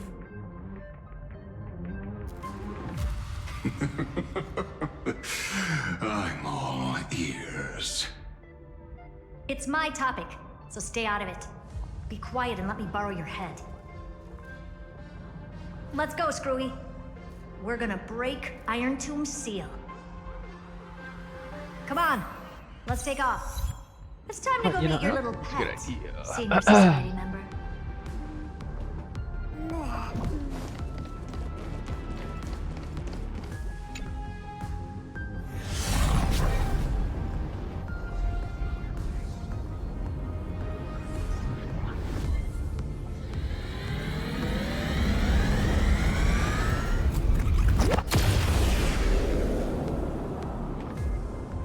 Dangerous, oppressive, chaotic.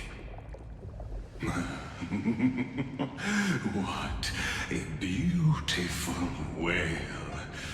It will soon resound throughout the entire cosmos. The view's pretty good here. All yours, Screwy. Just a moment, please.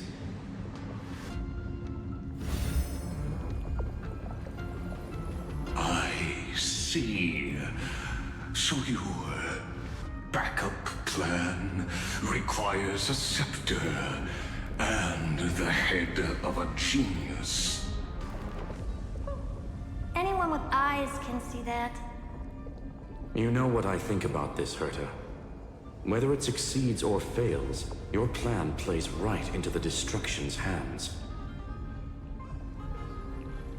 Can't you see what's going on, Strulum? Her chances may be small, but it's not zero. What are you two going on about? If you want to stop me, be quick about it. I'm in a hurry.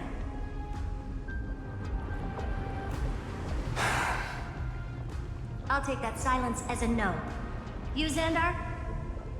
As your enemy, I genuinely wish you would cease your actions. But should your sudden inspiration bring more variables to the proof, then as a fellow Pathstrider of the Erudition, I won't mind witnessing it with my own eyes. You will initiate the destruction's chain reaction. But you'll also become the perfect scholar. The chances are 10,000 to 1.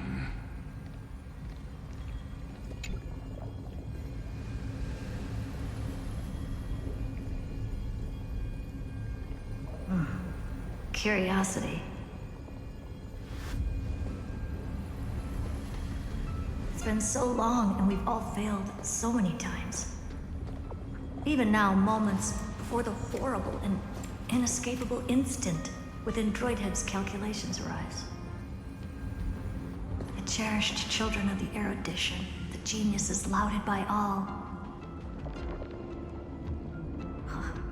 Is curiosity the only thing we can feel, even at moments like this?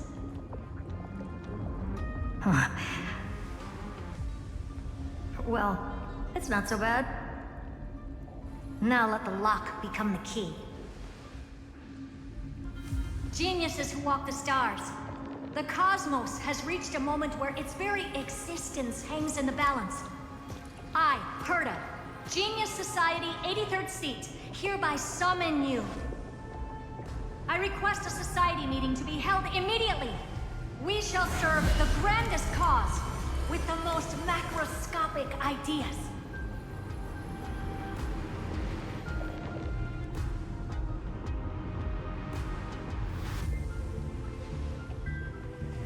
There's no such thing as unity in the Society's rules based on what I know. Indeed. A meeting has only been held 3 times in the Society's history. The first meeting had 2 attendees. After the Emperor was assassinated, the second meeting had 7 attendees. During the Second Great Prosperity, the third meeting had 5 attendees. How many will respond this time?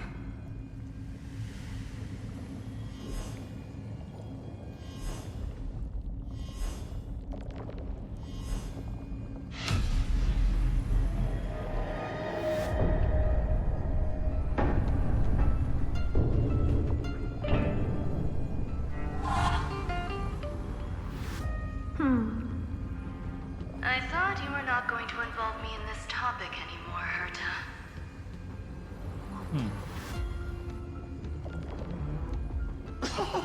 It really is this little witch. I shouldn't have made the bet with you, Poka. I've been waiting for you to offer yourself up. Goodness gracious me! So many familiar faces. We even have a special guest. It's that greatest failure of a genius, Xandar. What a noisy gathering this is. Not bad. More people showed up than I expected. Even though one is just here for the fun of it. Either way, the person I was hoping for most is here. Stephen Lloyd declined the invitation. He needs to focus on attacking and defending, and cannot attend the meeting. That's fine, he doesn't need to be here anyway. Let's skip the boring introductions and cut to the chase.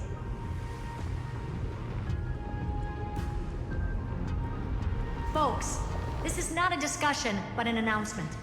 Though the Society has never been united, we still observe at least one basic courtesy.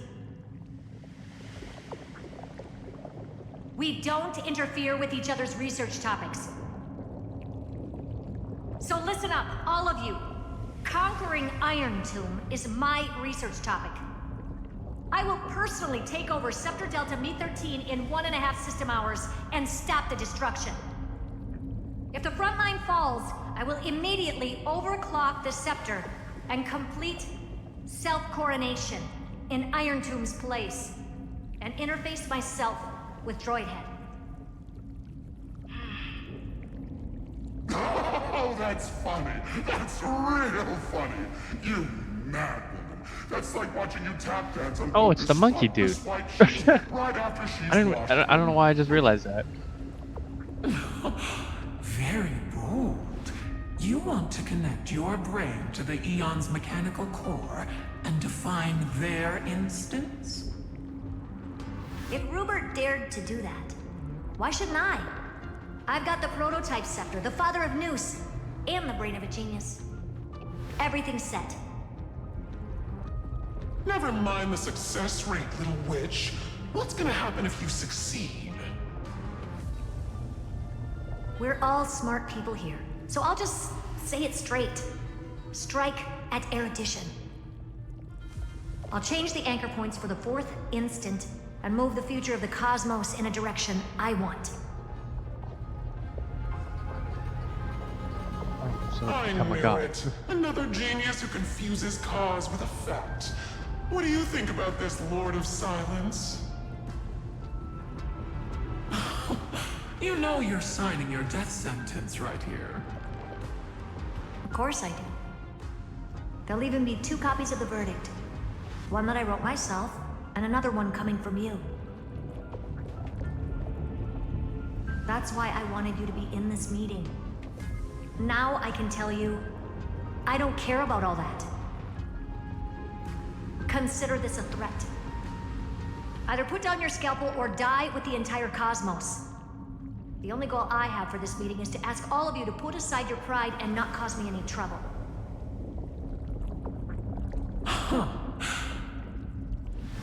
What a naive little girl, thinking her wishes will always come true.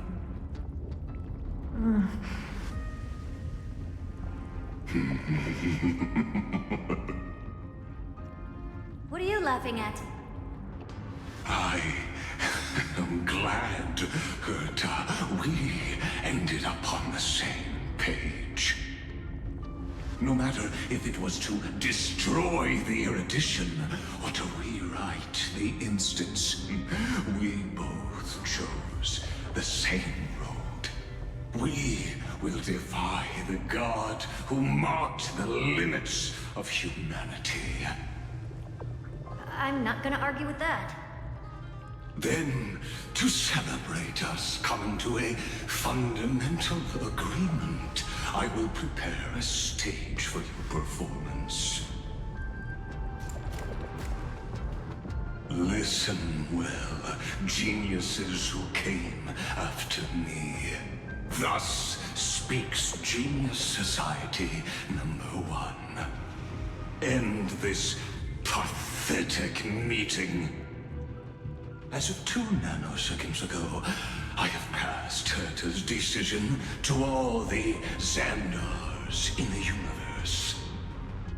We will become her representatives and stop all external interferences targeting her. What are you playing at? My reasons. It's simple. Curiosity. That is all, madam. Am I going to clash blades with the first genius? What a pleasant surprise. Now that our positions are clear, it's time for this boring meeting to end. Good luck, little girl. Did you all just treat me as a side character? Darn it. Sure. But anyways, I'm just here for the fun.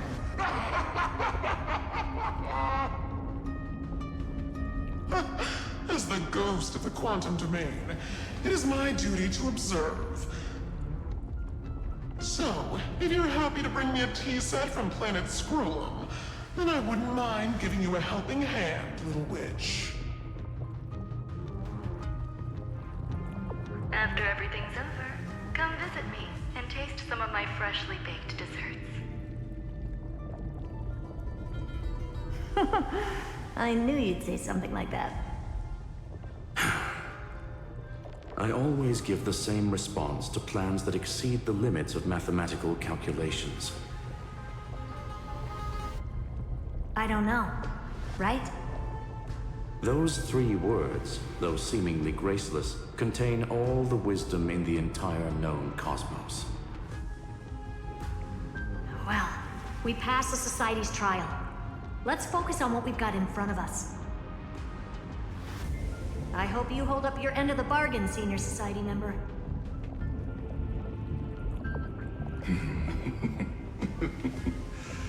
Lycurgus may not be trustworthy, but Xandar always follows through with his words.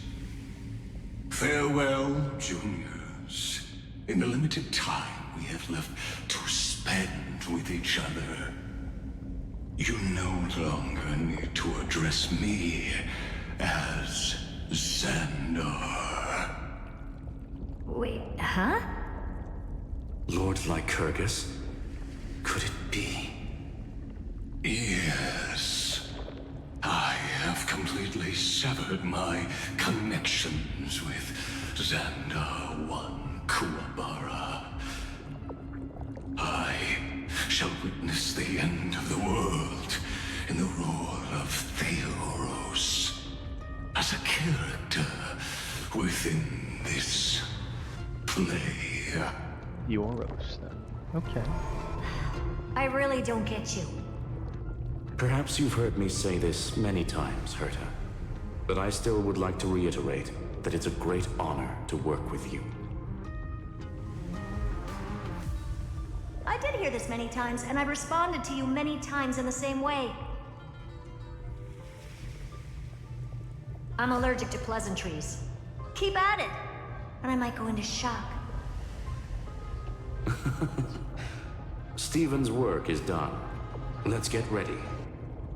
I've been ready for ages. Let's open up a path for our allies. Most heroes' journeys in the universe are just dice tosses they threw on a whim. But make them see clearly. Your answer is already different. Amphorius. Indeed, for this world so deeply loved, we'll write an ending, unlike any that ever was.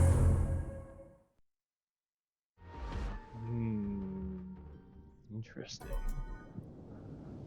Never thought I'd one day be riding a train that's literally the incarnation of him.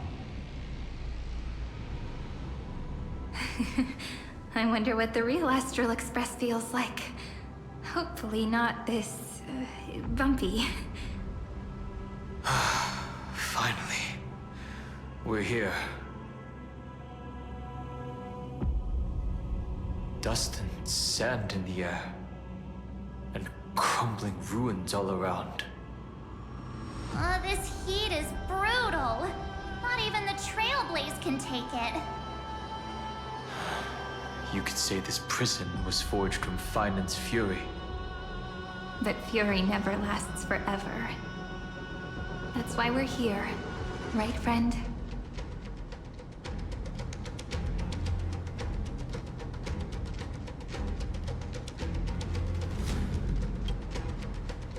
Let's embark on the final flame chase journey.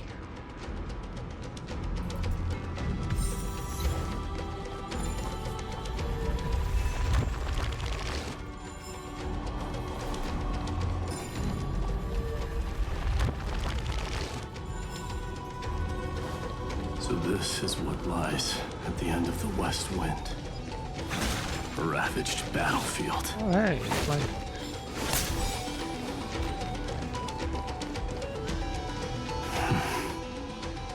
I've been waiting for you. Heroes from beyond the sky. Trailblazers of the Astral Express, right? Looks like I don't need to explain anything. I am the god of strife, mighty of Castrum Kremnos. In this body rest 30 million lifetimes of cause and effect. We, the last of the 12 Titans, stand ready to fight for the world's destiny. Indeed, that journey remains vivid in my memory. I will not forget it. The past remains vivid in my mind. Even the sights along each crossing of the River of Souls have never been clearer. Let alone the companions along the Flame Chase journey. Or Cyrene from Aedes Elysiae. And you, the 13th Titan. Well, I guess my identity's not a secret anymore. That means her sacrifice. And everything she did wasn't forgotten by the world, right? She was the first Ripple. She should have reached the end of the story with everyone else. Since you've taken up her pen, then write. Stand with us, and fight destiny with all your strength, until all is settled. Then, inscribe her name in the epilogue of the epic. In this final battle, Calamity shall stand with Amphorius. This battlefield is a testament to the death struggle between the gods and the Black Tide. We fought tooth and nail to defend that blade. The abyss it pierced was the very breeding ground of Iron Tomb. The earth beneath our feet is dead. Deep below lies a void, as if the world's core had never formed. I hear it. Finan's heartbeat. It's so faint, like he's on his last breath. Across 30 million cycles, I've crossed blades with Dawnmaker countless times. If you knew that man, you'd understand. It is exactly that last flicker of flame that will never go out. In this life, the song of strife shall not end in a final watch over Kremnos, but rise again into a journey unending. I am Mighty-Mos, the Lance of Fury. I trade 1,000 scars and 100 lives of mine for the destruction's eternal end.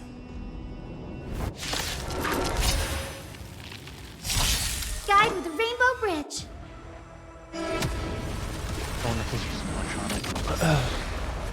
Yeah, okay. Wait, will he do it again?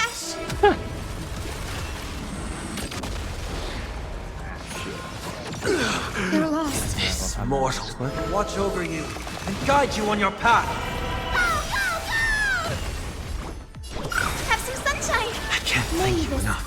Dispel the gloom. Restore the skies. I will dispatch you. The fight is set. I failed to send you. Just like that. Weakling. Whoa, he's so strong. We didn't even get a chance to jump in. Sadly, our golden blood shares its origin with Iron Tomb. I fear that, like these pawns, even if the gods stand side by side, will still be divided and destroyed, one by one. You mean... To destroy the destruction itself, we must stand as one.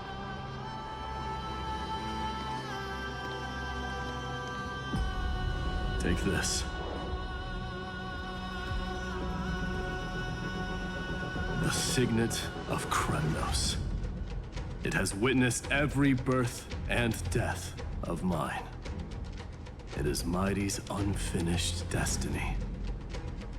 And the perfect material to be turned into remembrance.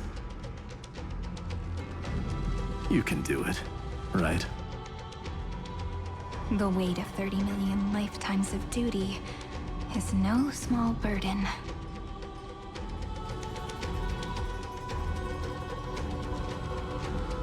So, you're not coming with us?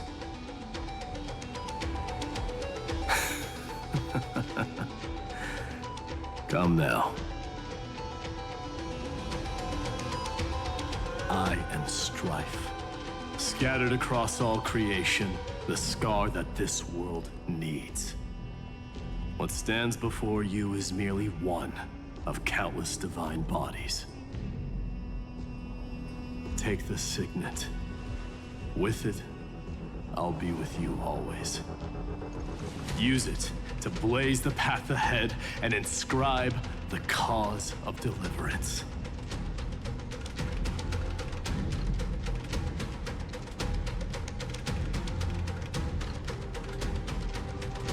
In the name of the mortal, mighty, champion of strife, this soul rises to the stars for glory and freedom, to have his wish fulfilled. March on, heroes. March into the abyss and fulfill that long-cherished wish of Amphorius.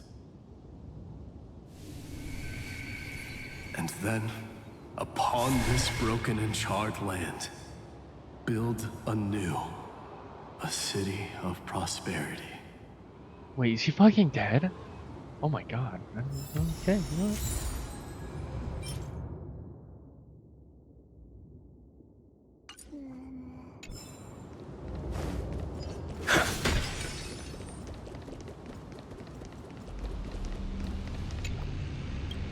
Tell me that face.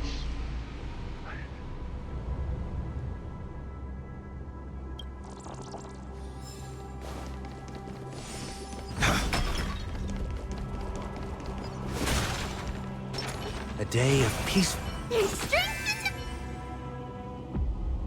Might are we for? Zephyro. Sounds like someone fused me and the Little Prince into one name. That's all.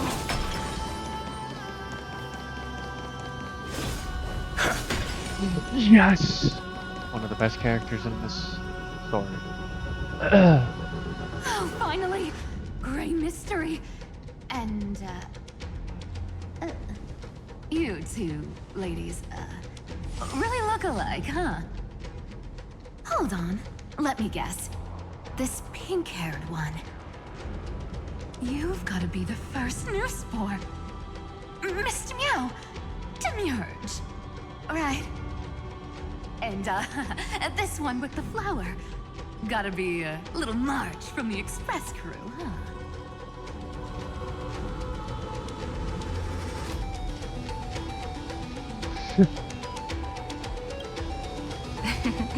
But she's not wrong. Some flowers do look alike after all. Relax, I'm just kidding. Look at those gloomy faces. How are you gonna save the world like that? Let me share some good news with you. This place may look like a ruin at first glance, but anyone can tell it's not that simple.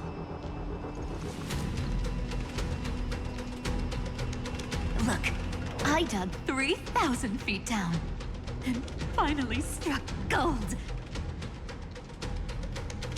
A golden feather. Look familiar? It's from that little deliverer boy. If it's showing up here, it means only one thing. This ruin is the seal he built from the shattered remains of 30 million lifetimes. There is no need to question your heart. No need to crave victory. If I am born to be a vessel of sin, then I shall roar at evil and trailblaze a dawn for future generations to come. I see. So this is how he trapped Iron Tomb to buy time for the world outside. Sounds just like him. People say cats have 9 lives, but dying and coming back millions and millions of times. No one walks away from that in one piece. He's probably the only one who could have endured that.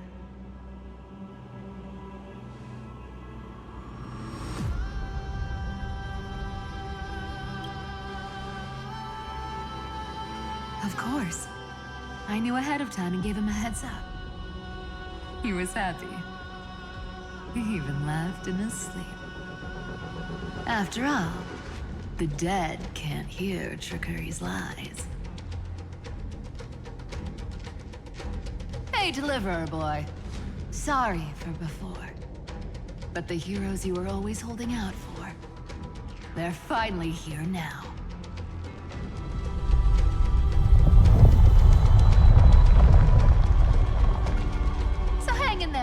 stronger. Sorry to keep you waiting all this time.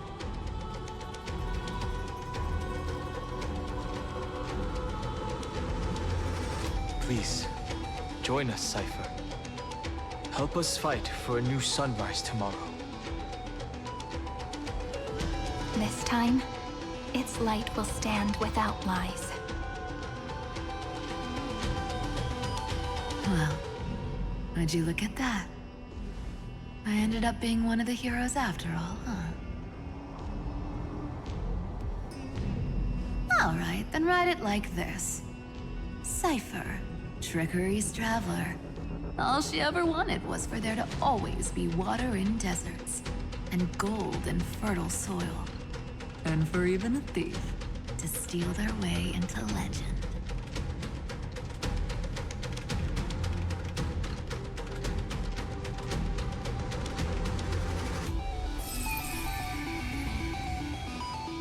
Here, take the coin of whimsy.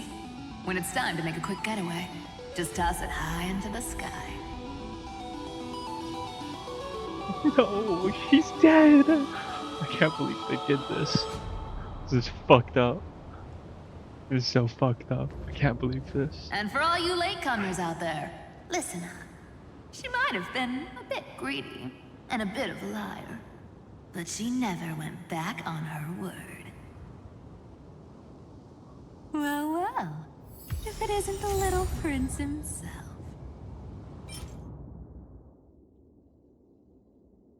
It's been a while, Lady Cyphera. It's not every day we get to walk the same road. We're one player short. When's Princess Homebuddy showing up?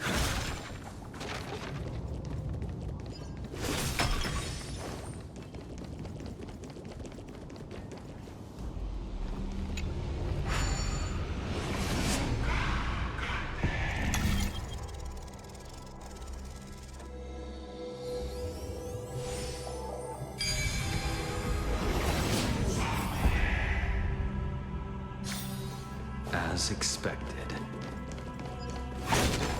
So even this vessel, you've forged into a shackle.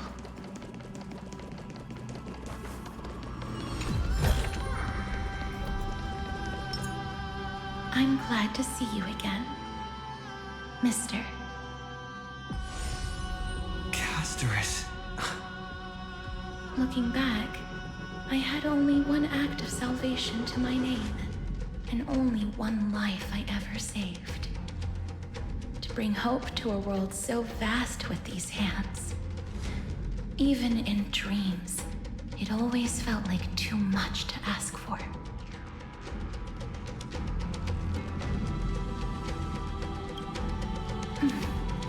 I won't forget.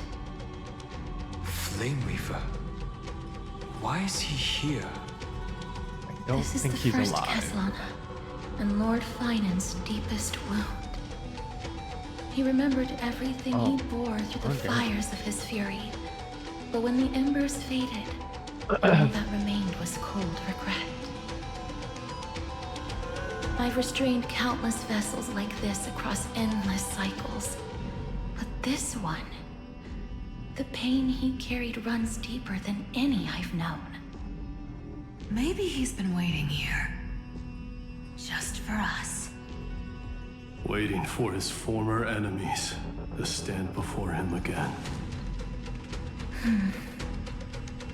What answer does he hope for from us? Well, obviously. Even if I had to go through hundreds of billions of cycles again, I would still entrust my weakness to you. So, let go of your regret, comrade. Its purpose is served. You don't need it anymore. Hey, I'm not that accommodating, you know. You've never once pulled your punches. Ever heard of going easy on a lady? So pull yourself together, will you? If you freeze up during the final battle, the whole cosmos is gonna have a good laugh. true. Yes. Please trust in us, wandering soul. Across 30 million cycles, the radiance of every flame chaser now shines bright enough to illuminate the path ahead.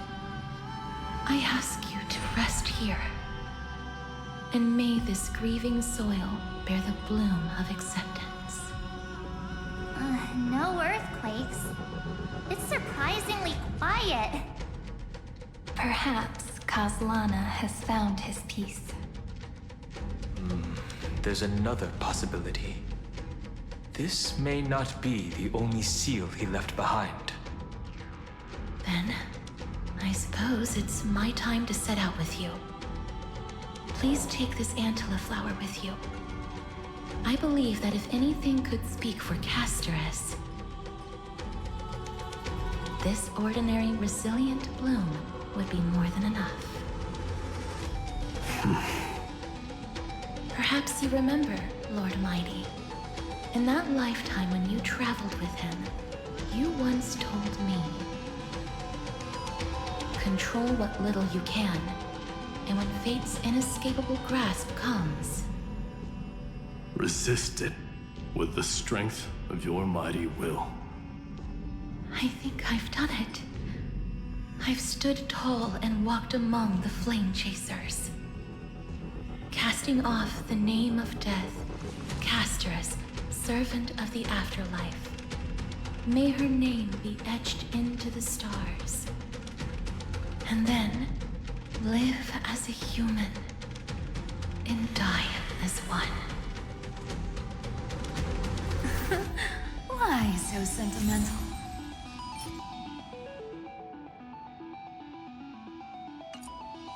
Sorry, a force of habit.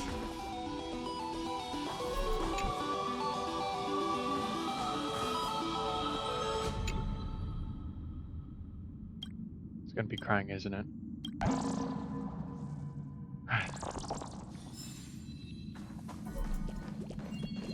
That's a big one. So, who's up for a show? Not budging an inch, huh? Early gray mystery? I leave you alone for a bit and you're already this rusty. Speaking of which, Miss Cypher, do Delosians all like spherical things? Of course we do. Wait! That's not the point. Isn't the real issue that this thing's in the way?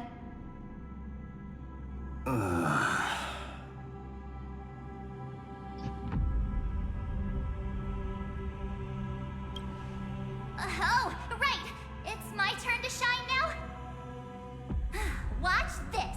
The fresh power of time! Remember Orynyx's prayer? Well, of course I do! Come on, give me some credit. Lift the beddings of memory and stir up ripples of past reverie.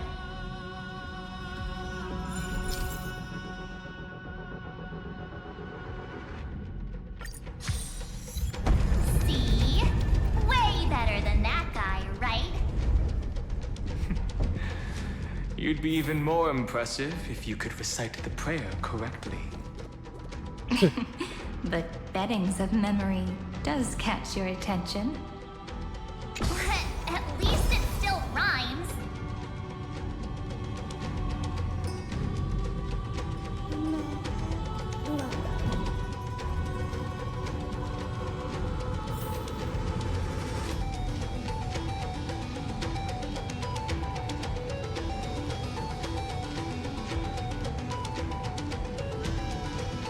Holy shit, how far down are we going? God damn.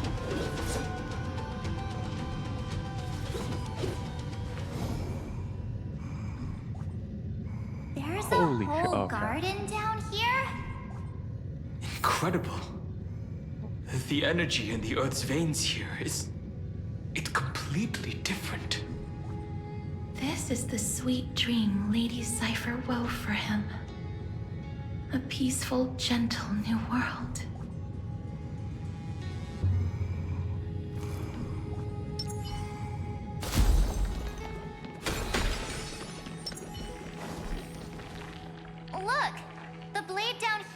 already snapped. Just like his mind, shattered and broken. But that light, it looks familiar. Yes, it's the world-cleansing blood. Still shimmering. After all this time. This roundabout way of doing things is definitely him. Golden light. Tracing my way home. All the pink lights of... I've been waiting so long for you. Gray, Danny. Alright, she's stuck in the sky. Forgot about that. Oh, well, technically she's dead, but... you know. So that makes 3 adorable pink-haired girls. Huh? I told ya. Let someone else say that kind of stuff. I'm glad we're all getting along so well. Hyacinth, did you awaken this golden light? That's Lord Finan's lingering divinity. The sky merely reflected its tracks. The golden blood has not faded. We should respond in kind. That's one huge harp. The strings tremble as the people on the surface wage war and cry out. Miss Clementine, Mr. Krateros, and countless others who have heeded Gray's call. Guided by the rainbow, they're sending back good news, all to the same tune. Amphorians need not bow, even when destiny is unveiled.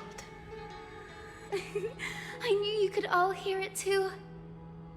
Standing here, the sky feels wider than ever. It's no longer a towering wall, but a shore within reach. We'll take every name there with us, won't we? We will. An epic is shaped by the lives it carries. That much is beyond doubt. Or, as you've said before, right now, all that matters is to believe. Then, I guess that's my little wish fulfilled. Pluck the strings, Hyacinth, healer of the sky. May the 7-hued melody weave a rainbow, bringing a rosy-fingered dawn to the children of humanity. When the rainbow rises across the horizon, even the darkest clouds of destiny shall scatter.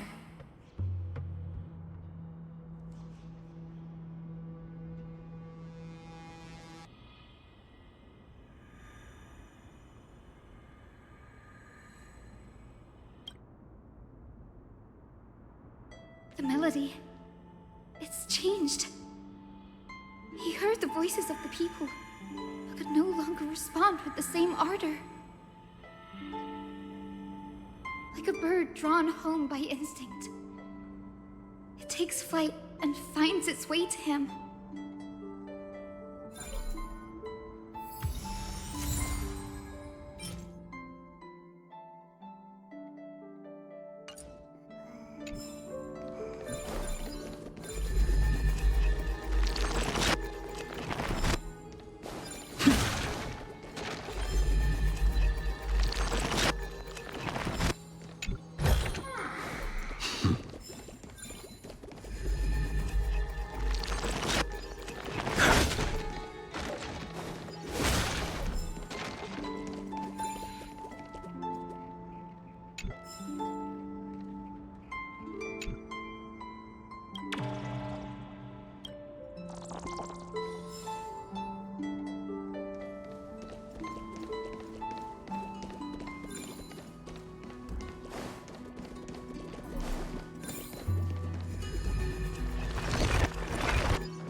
Even this pure land is being tainted by the destruction.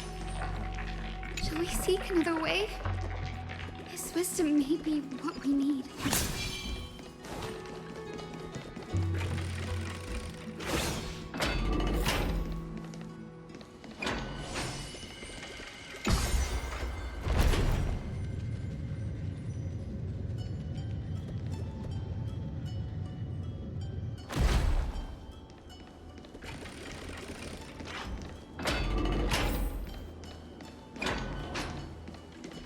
Okay, this is new. You're here. Sooner than I expected. It's the other goat. So all along, the Demiurge was you. The pink mammal beside the Trailblazer. Your classification is pretty spot on, Professor Anaxa. Well, the sages of the Grove do call him the Titan with the sharpest eye in Euphorius. Say the ones who keep dumping every problem child on me. They also say that the Titans are way better at raising kids than the Caprists. With great power comes great responsibility. I'm sure you know just how to guide them. Oh! Hold up, wait.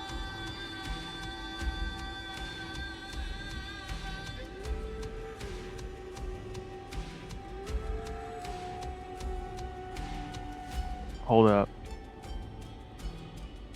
Hold up. I'm sorry. I hold up.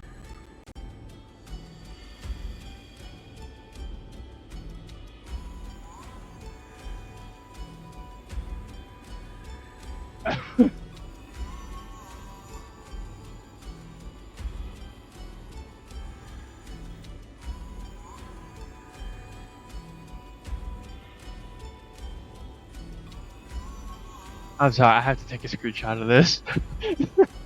Yeah.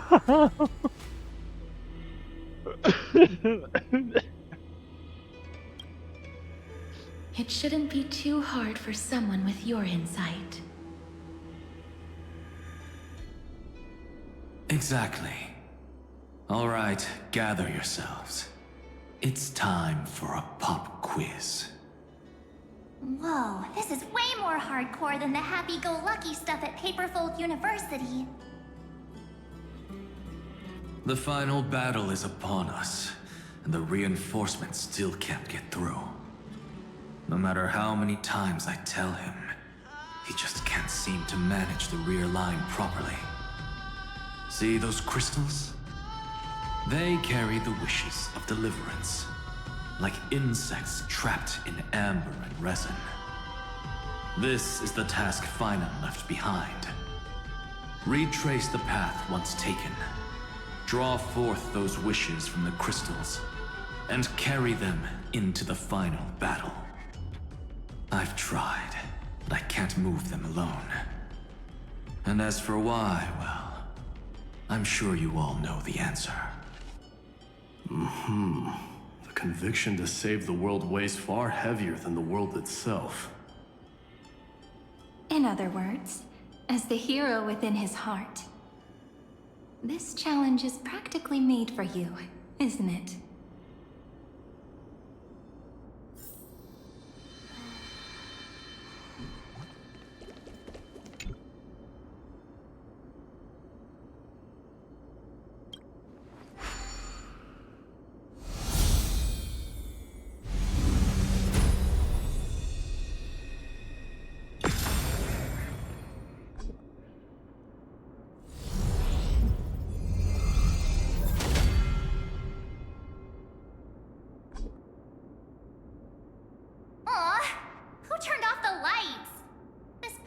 Even has dramatic effects now? Endless darkness. That is where wishes begin. But with just a glimmer of light, we can illuminate this lonely world. What lies beyond the edge of the light? Chaos. To bear the name Kaslana, one must first plunge into chaos to seek a path for the primordial light. Beyond the shadows lies the outline of dawn. Only by bearing both light and shadow can one traverse the cycles of dawn and dusk.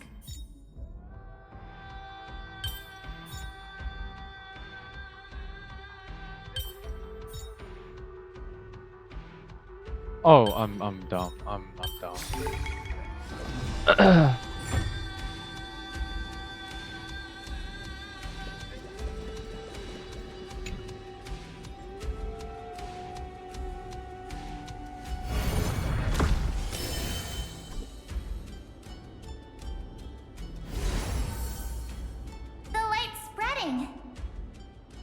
These creatures, they're everywhere. Someone, anyone, where are you? His very first wish was simply to become his village's little hero. He'll never forget what set him on this path. That's the ray of hope. Just like the wishes he gathered, it's grown ever more insatiable. Why? Why is this happening?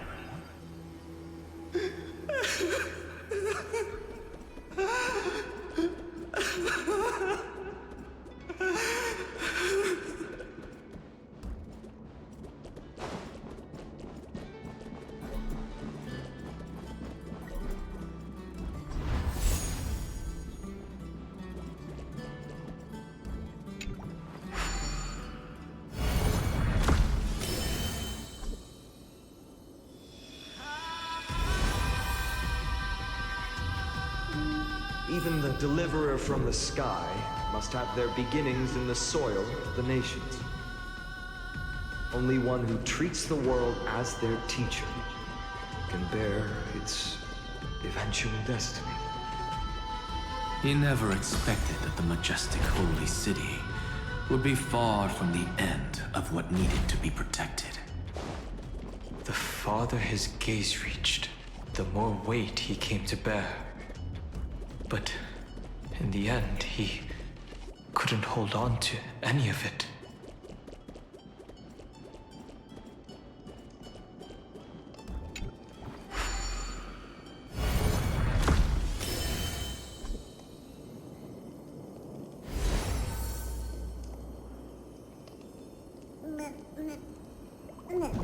This crystal is quiet.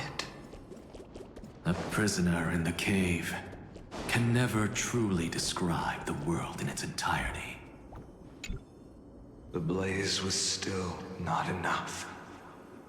It had to be fed. Only by feeding the flames can we melt that hopeless future. The echo in his heart still lingers. Deliverer, take the wish of world-bearing with you first.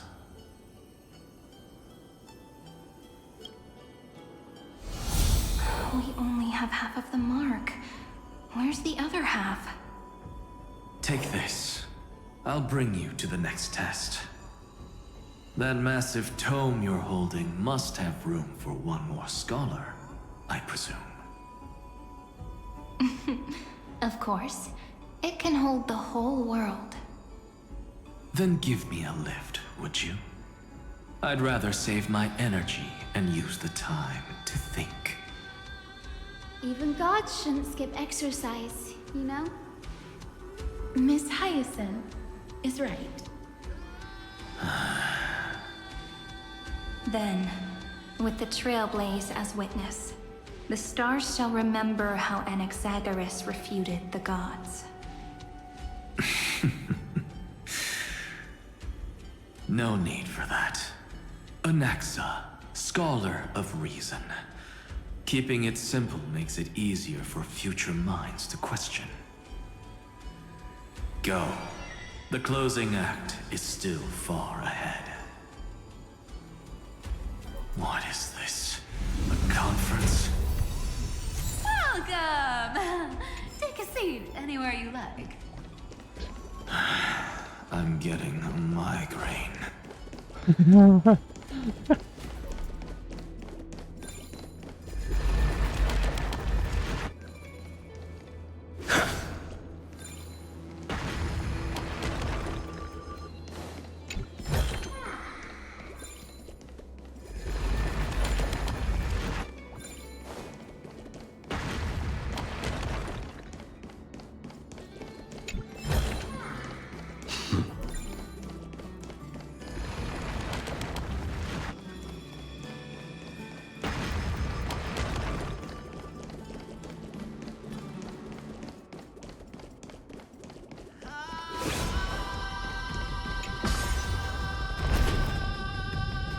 shit, wrong one.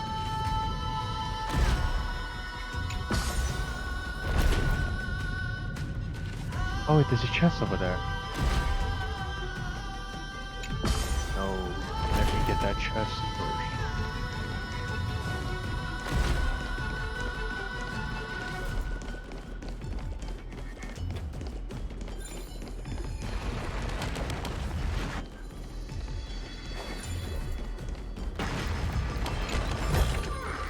That's all.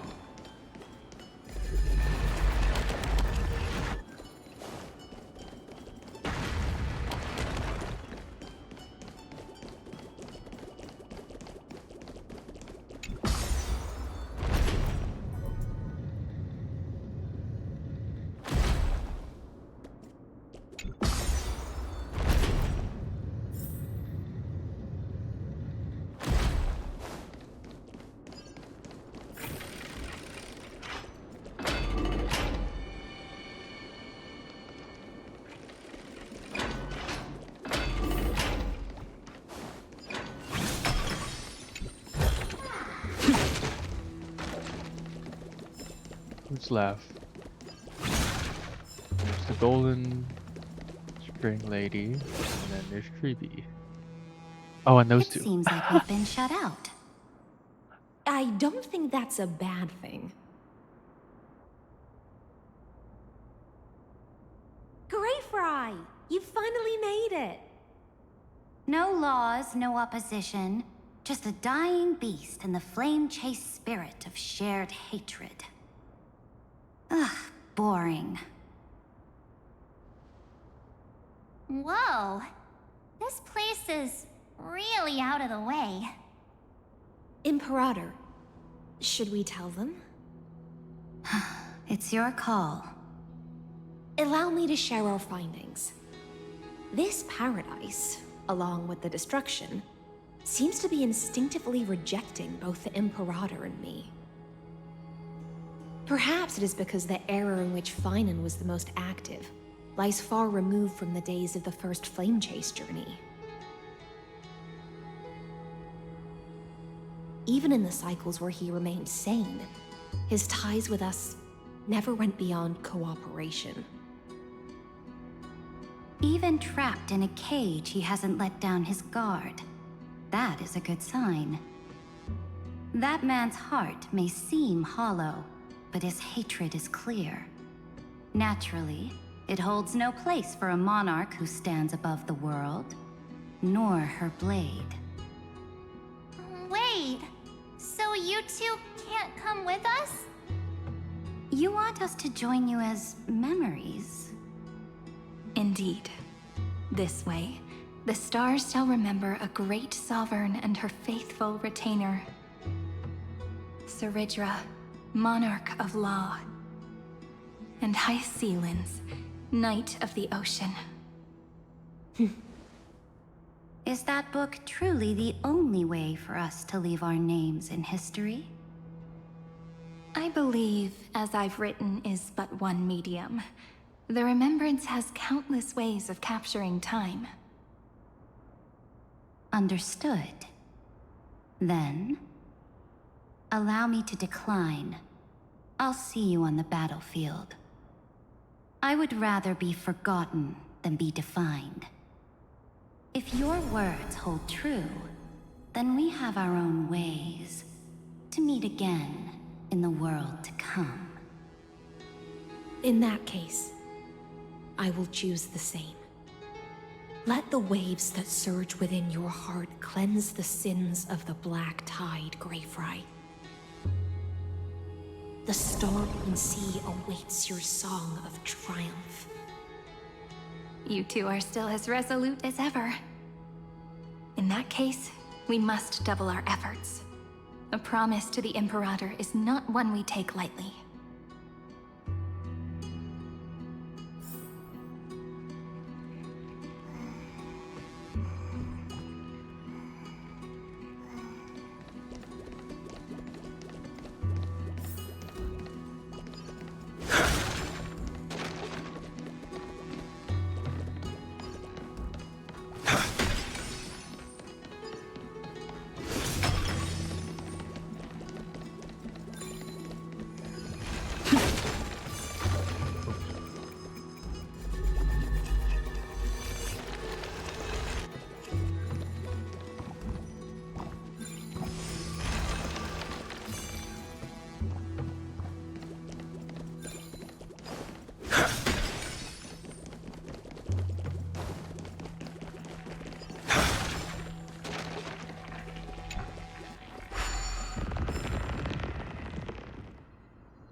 your temper, Snowy.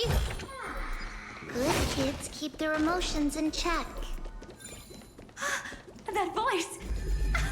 It's the Treaty Sisters! Whoa! There's another one! Over here, too. Lady Trebios? Wow! You're little Reenie?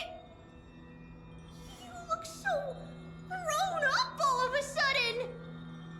She is not the Cyrene we remember. She is the Demiurge, Titan of Genesis, the one destined to work miracles alongside the heroes.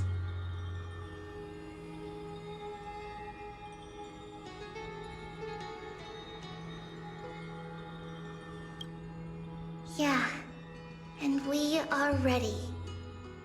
But Trian and I can't leave just yet. You see, weird stuff keeps popping up everywhere. These scattered scrolls are full of terrifying things, and they're all over the room. They're so scary and so sad.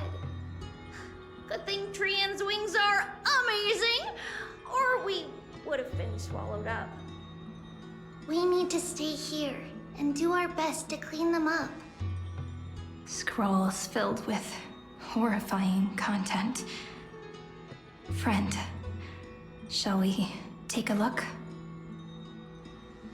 There is no black tide here, but it is a battlefield, all the same.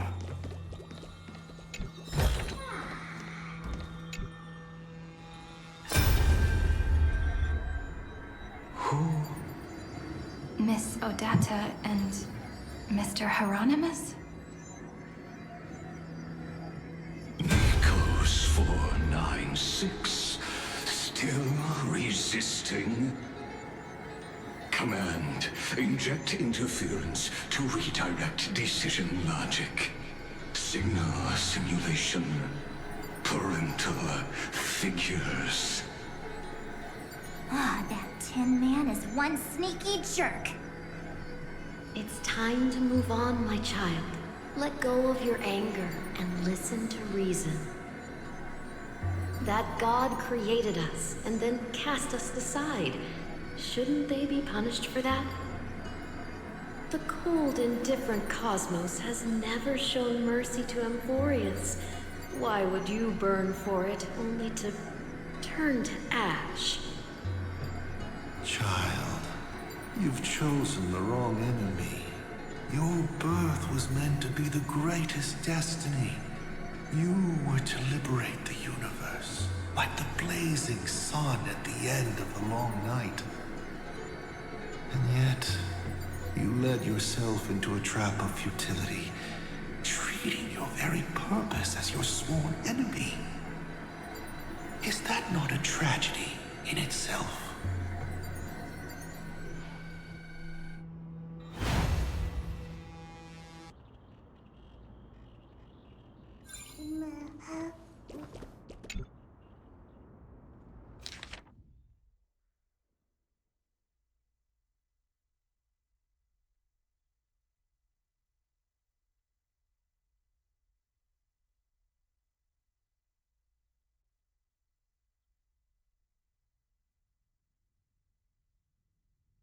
Snowy's been fighting this whole time. He doesn't want to be consumed by Iron Tomb and turned into an agent of destruction. But the strength behind his resistance comes from the same hatred. To be a flame is to burn. It is simply in Finan's nature. But it was remembrance that drove him to shine with golden light, piercing the unfathomable darkness.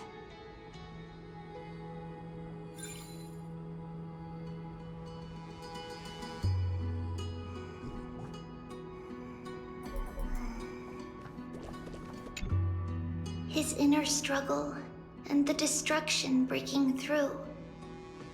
They're rising to the surface. If those thoughts take over this little world, we're in big trouble. So, we'll use the Century Gate to toss them somewhere no one can see. Then, we'll defeat the baddies together and meet everyone at the end of the West Wind. But if Finan and Iron Tomb are already inseparable from each other, that would mean... It means he's still bearing the weight of the world. So that everyone can reach the end as a deliverer. So, you guys keep going forward and down to where Snowy is.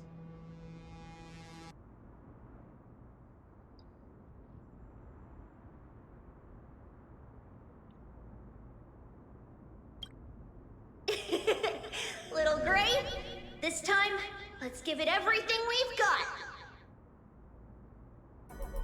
Only 2 remain on this flame chase journey. Figures. They're always leading from the front line.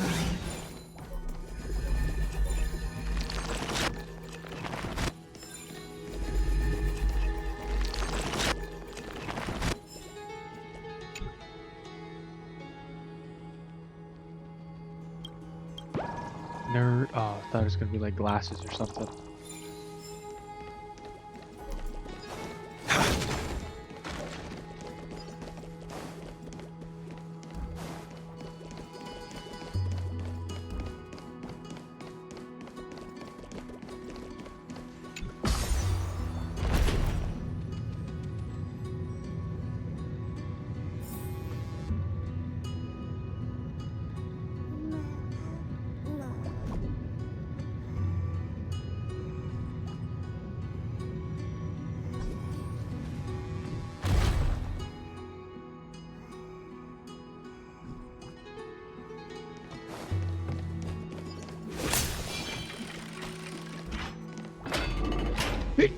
Oh, excuse me. Oh.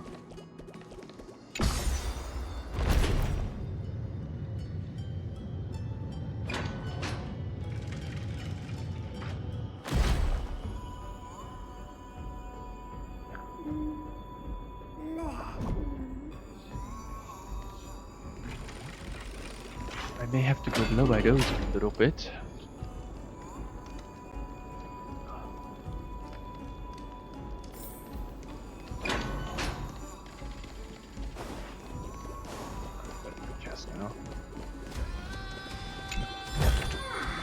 That's all.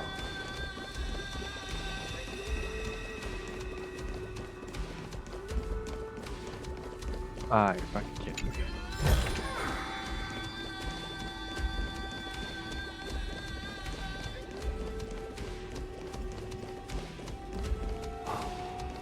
All the way back. That's just a little annoying. Oh shit, is that when he cut me down? No.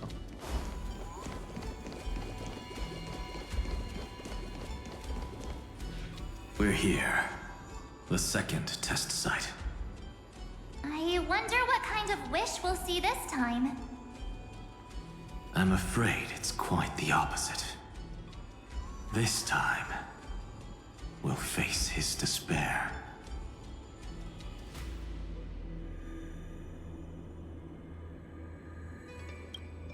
That's right. You'll have to walk this path too. The other half of the weight of world-bearing lies at the end of this path. Relax now. Take a deep breath. Come on. Let's make it quick.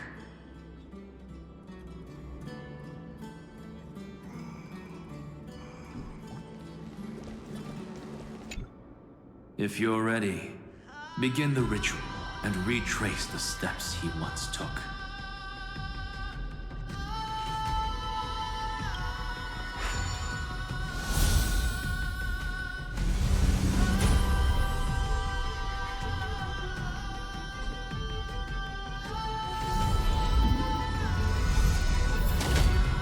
Looks like we'll be walking through the darkness this time. Exactly. It's no longer about mending broken wishes, but shattering the frozen despair.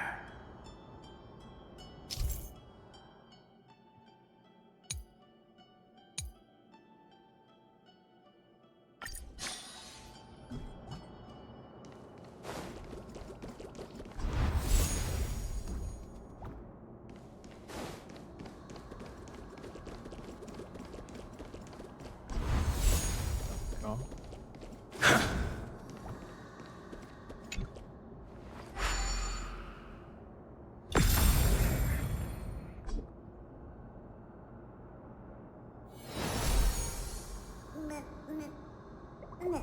The first ripple has faded. And so begins a long and arduous journey.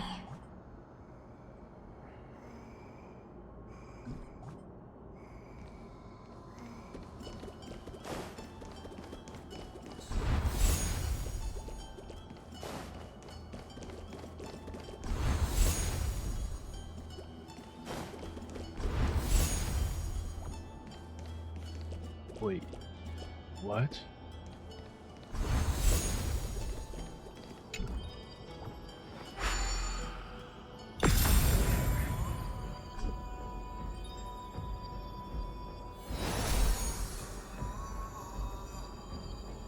Endless slaughter. All for nothing. That's more than anyone should be made to suffer.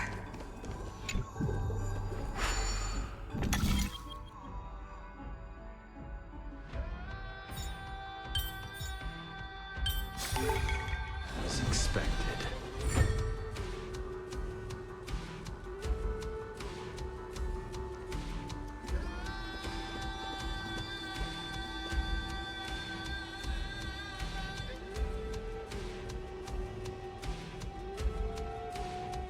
Want to make sure my stream's still up.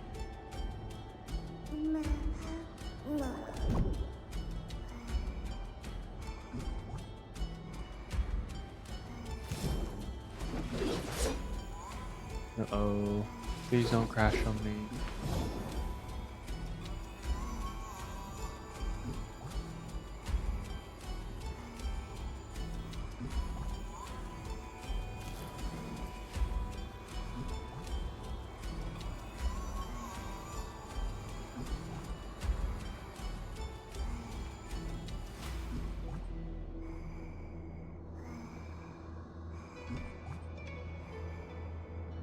Oh God, please don't. Please don't.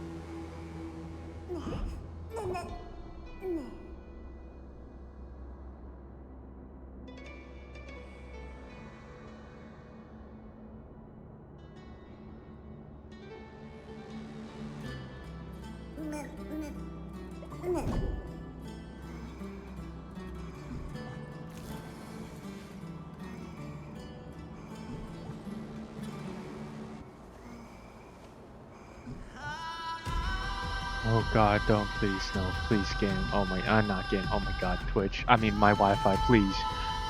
Please don't do this to me.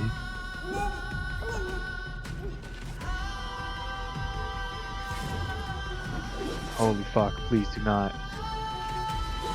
Do not. Don't do it. Don't do it. Don't crash.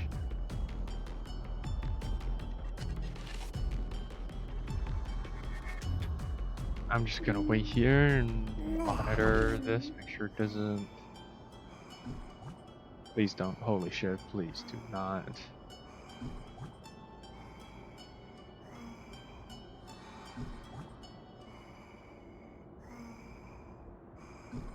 Jesus Christ, don't crash. Why are you like almost crashing? What the fuck is going on? Okay. I think we're good. Holy shit, please be good.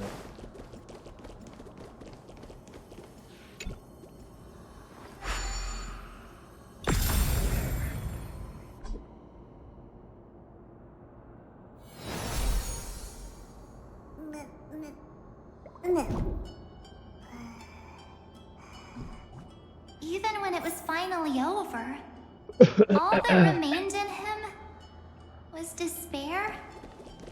But even so, the drop of blood wrung from his wrath has guided us here. We did it. Finan. The other half of world-bearing. As promised. Take it now.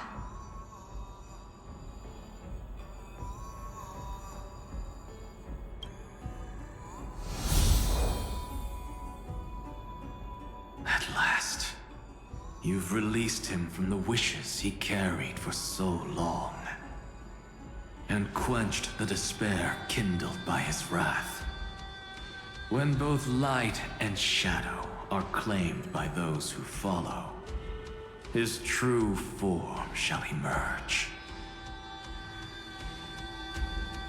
The blank statue is finally free.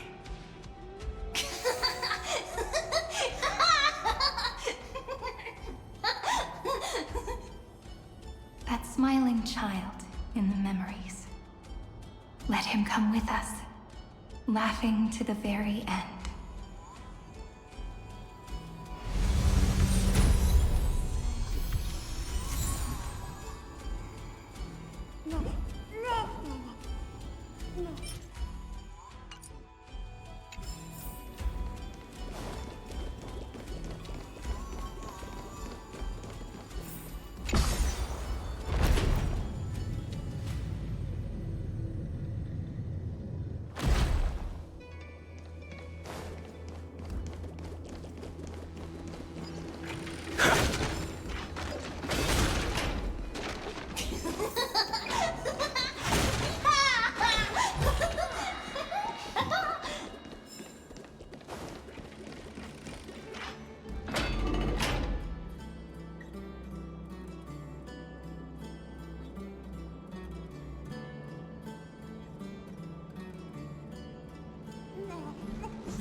Wow, the stream's really far behind.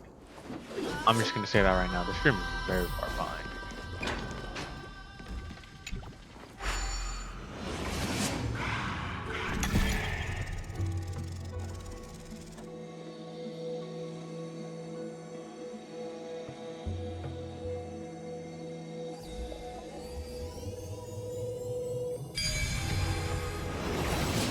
My wish is to fulfill everyone else's wishes.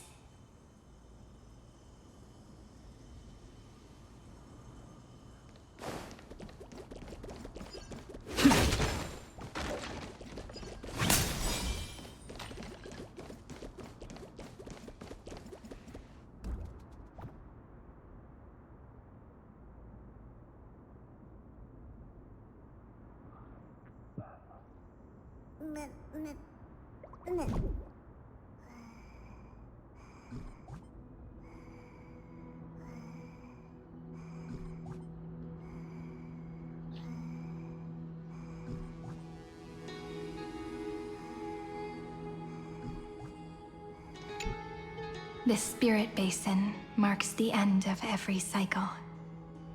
It seems this gentle little world has come to the end of its purpose. One last farewell before the journey moves on. Farewell, paradise. You carried 30 million lifetimes of wishes and despair. Sink into gentle remembrance. And see you tomorrow.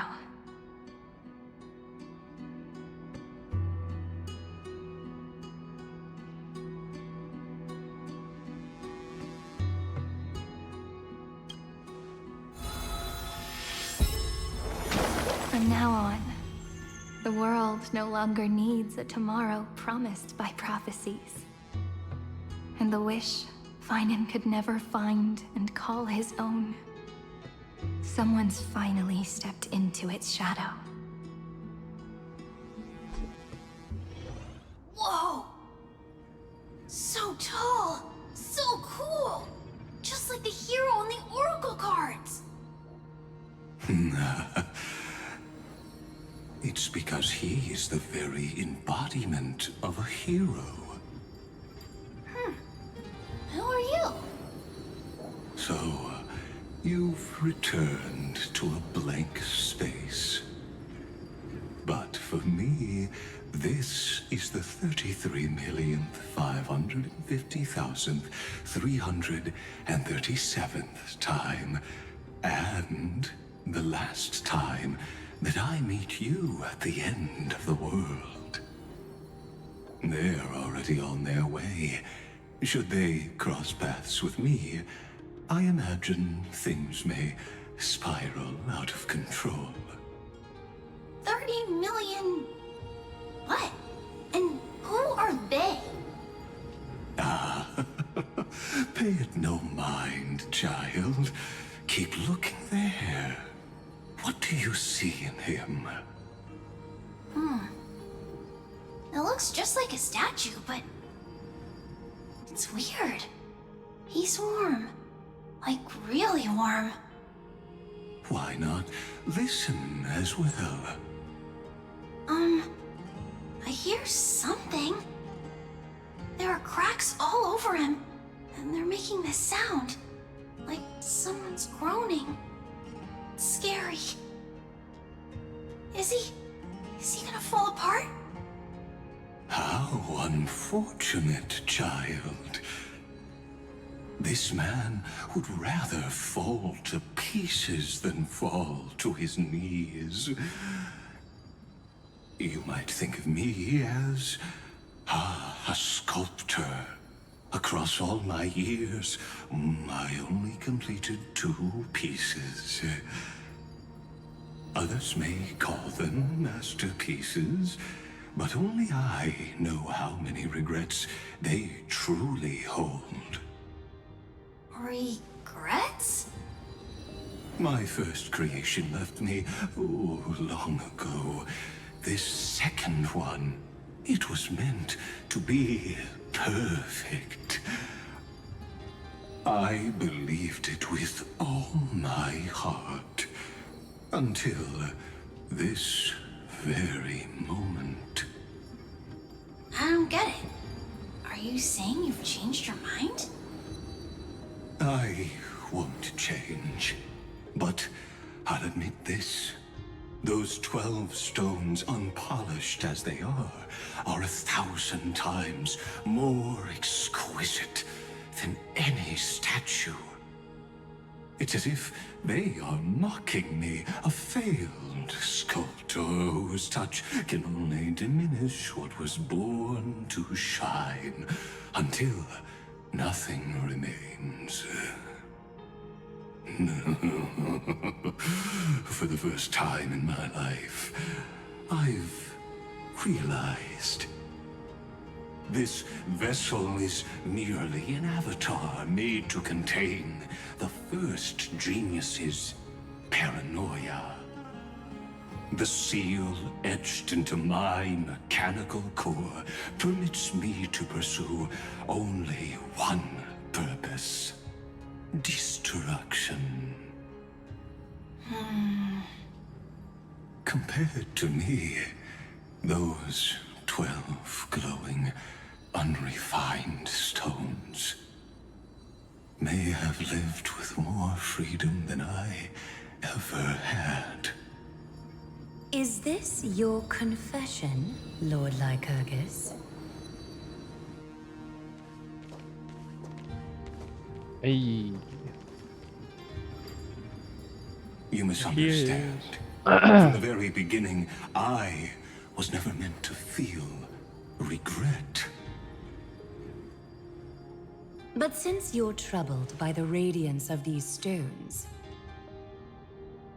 perhaps after 30 million futile cycles, you too have realized you're just as much a prisoner of fate. I suppose you do have a point. Now you are imprisoned by the sages from beyond the sky. And that is why this will be my last time standing here as the Theoros. Though we stand on opposite sides, we are both waiting for a miracle.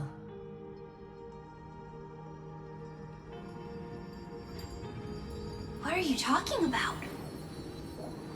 Is something big about to happen? Aggie! I know. Now that your victory is assured, I trust you won't mind giving us a moment in private. Assured, oh. Not quite. But I won't stay long. I'd rather not spoil the fun for those deliverers. And besides, after losing everything, the only thing that remains in me is the drive to seek knowledge.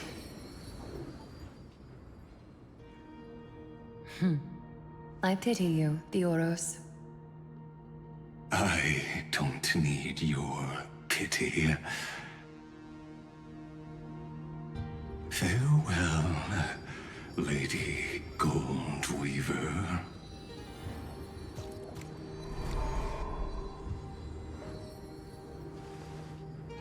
Sorry to keep you waiting, Snowy. We're here to take you home. Home? I don't understand. Isn't this my home? This isn't a real home. A home should be a warm, cozy place where you can let go of all your burdens and sleep peacefully for a long, long time. But I can't sleep. Every time I feel drowsy, there's a voice. You mustn't sleep or disaster will come. It sounds really weak, but also kind of strict. It won't disturb your sleep anymore, child. For countless nights, you had no other choice. But now, your mission has come to an end. Join us, and send your own wish towards tomorrow.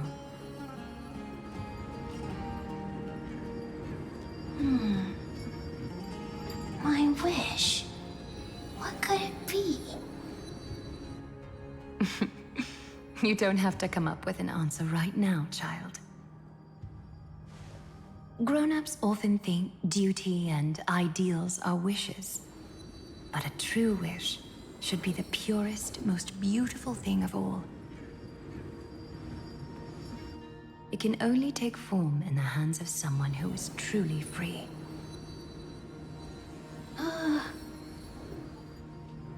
So, Snowy, will you come with us to chase after your own wish? I want to leave this place. I want to go find it. I'm glad to hear it. The final flame chase journey, just like the 30 million before it. Take our hands and come with us.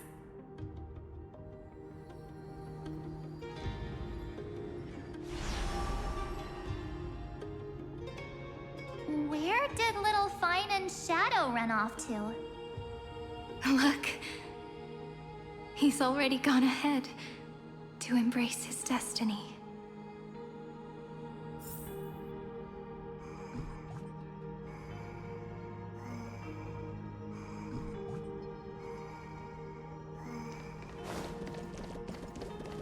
You really took the long way around. Well, now everyone's here.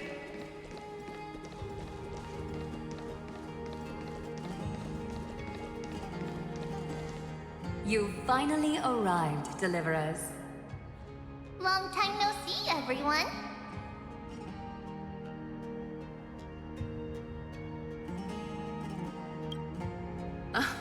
I'm glad to hear that.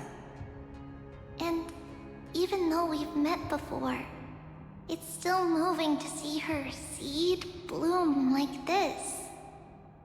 Woven from remembrance, this garment gleams so brilliantly.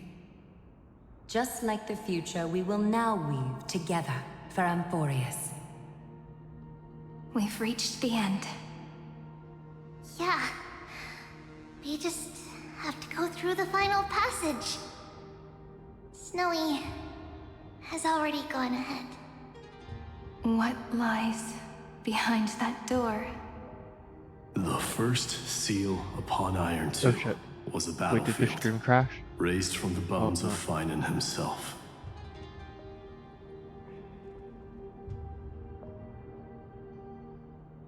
Why does the stream always look like it's about to like take a shit? Oh my god.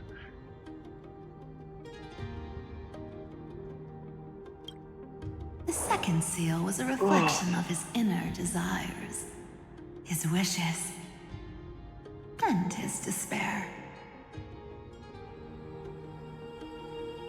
Yeah, hold on, I need to check on this, because it's like really freezing up right now. Why are you freezing up? What's going on, stream? Is it like just... Wait, why is it... It doesn't seem like it's freezing up that bad. What the fuck is going on? On one thing it's showing that it's shitting its pants. On the other thing it's going fine. What the fuck?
A path he wove together with regret, wrath, and sighs. When all this is gone, what will he have left to hold back the destruction? The answer is all but revealed. His traces are everywhere. You can even hear distant heartbeats. But one thing is missing. His sense of self. The world believed Kefli had long since perished. But they held fast, anchored by a sliver of self, standing for 1,000 years to shelter all life from the black tide. What Finan is doing now is no different. And what we must do is also no different. Then let remembrance burn bright like a shooting star, and once more, pierce the long night of slumber.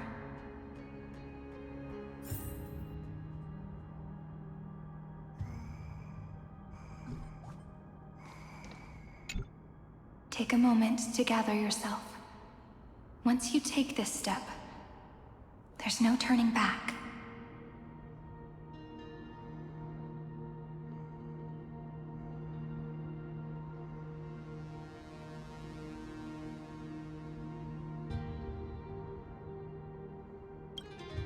It's all right. I'll wait for you. We all will.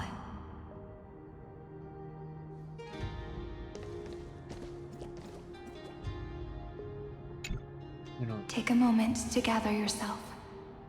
Once you take this step, there's no turning back.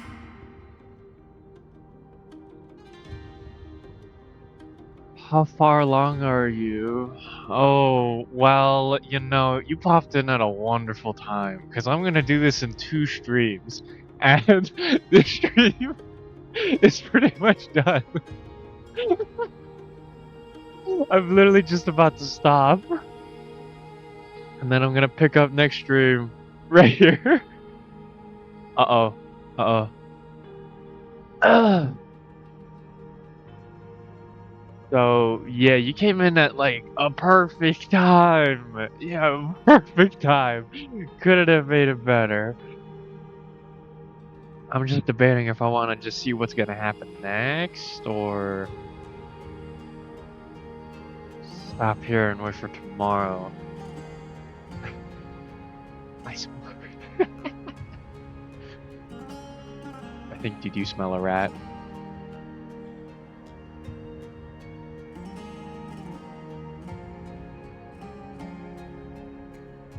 But democracy?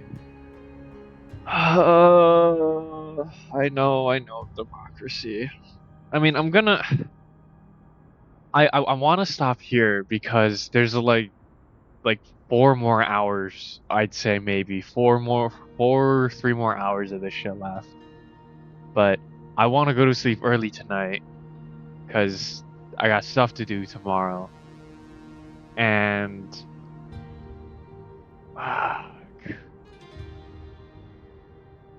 Alan, I am so fucked.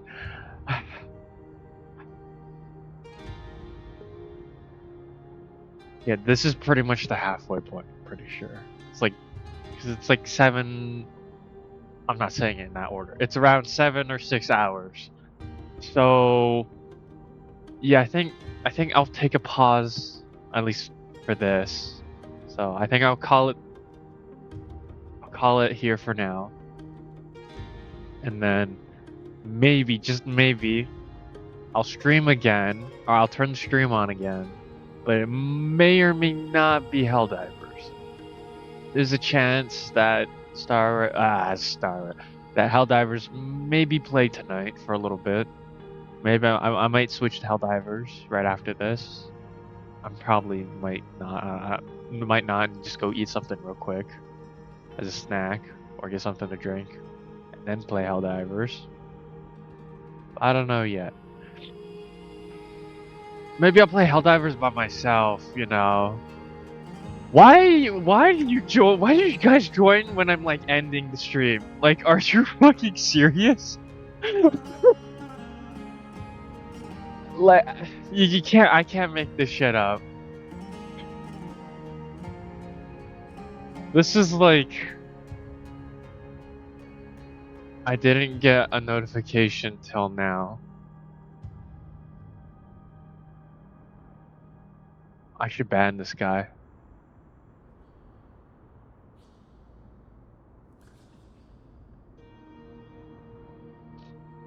Look at these excuses. I can't believe this. The only one that actually has been here this whole time is Two's Toast. I don't know why, but he's been here the whole time, I think. I know he's been here for a hot minute. I will be rash. I will be very rash.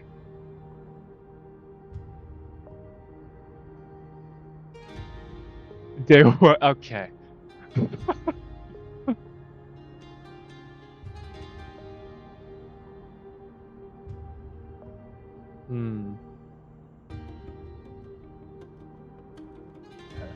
Yes, I will.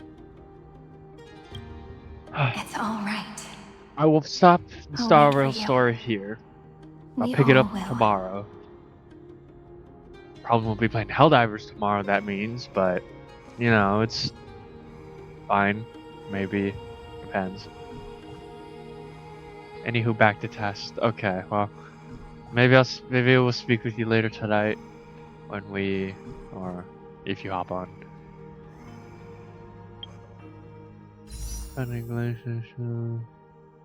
Oh god. You know, and just because I feel like it, I will do a poll on her Lake Cove. Why not? I'm building pity. That's what I'm doing. I'm building pity. Exactly what I'm doing. Yep, pity.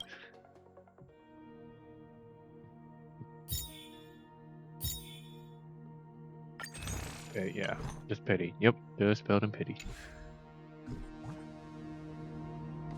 Oh yeah, but the Hyperion, you got 7 days to do this store before the next update.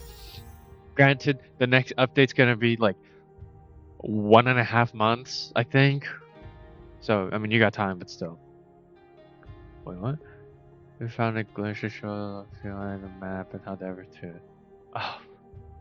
All right, all right, Arrowhead Studio, you see that? Two's toast. He's hacking. Get his ass. He's hacking. Get his ass. Ban him.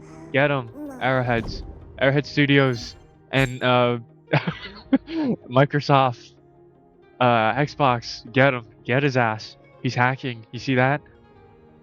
He's hacking to look up all the POIs in the game. Get his ass.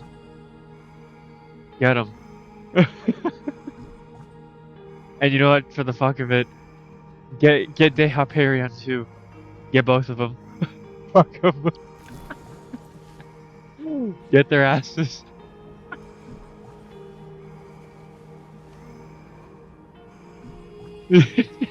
Yeah, see, if you Two's toast agrees with me, get both of them.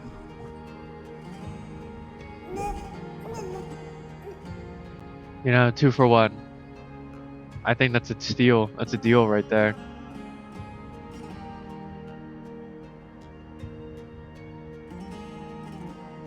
Okay, but I think I will stop the stream, and then I don't know. I will speak with these guys later, and then I will speak with the stream and my schizophrenic ass later. So I will be back on tomorrow. And I'm gonna pretend like I didn't see this new message. Oh, hold on, wait. Can I do this?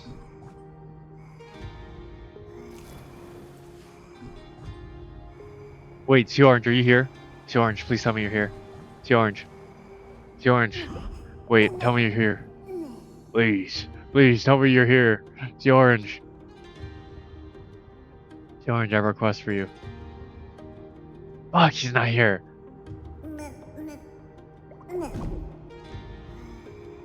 You're lucky. You're lucky, Toast. I was gonna have him ban your ass. I was gonna have him ban you for 30 minutes. Lucky he's not here. Alright, well, I'll be back on tomorrow. Bye, stream. Bye-bye.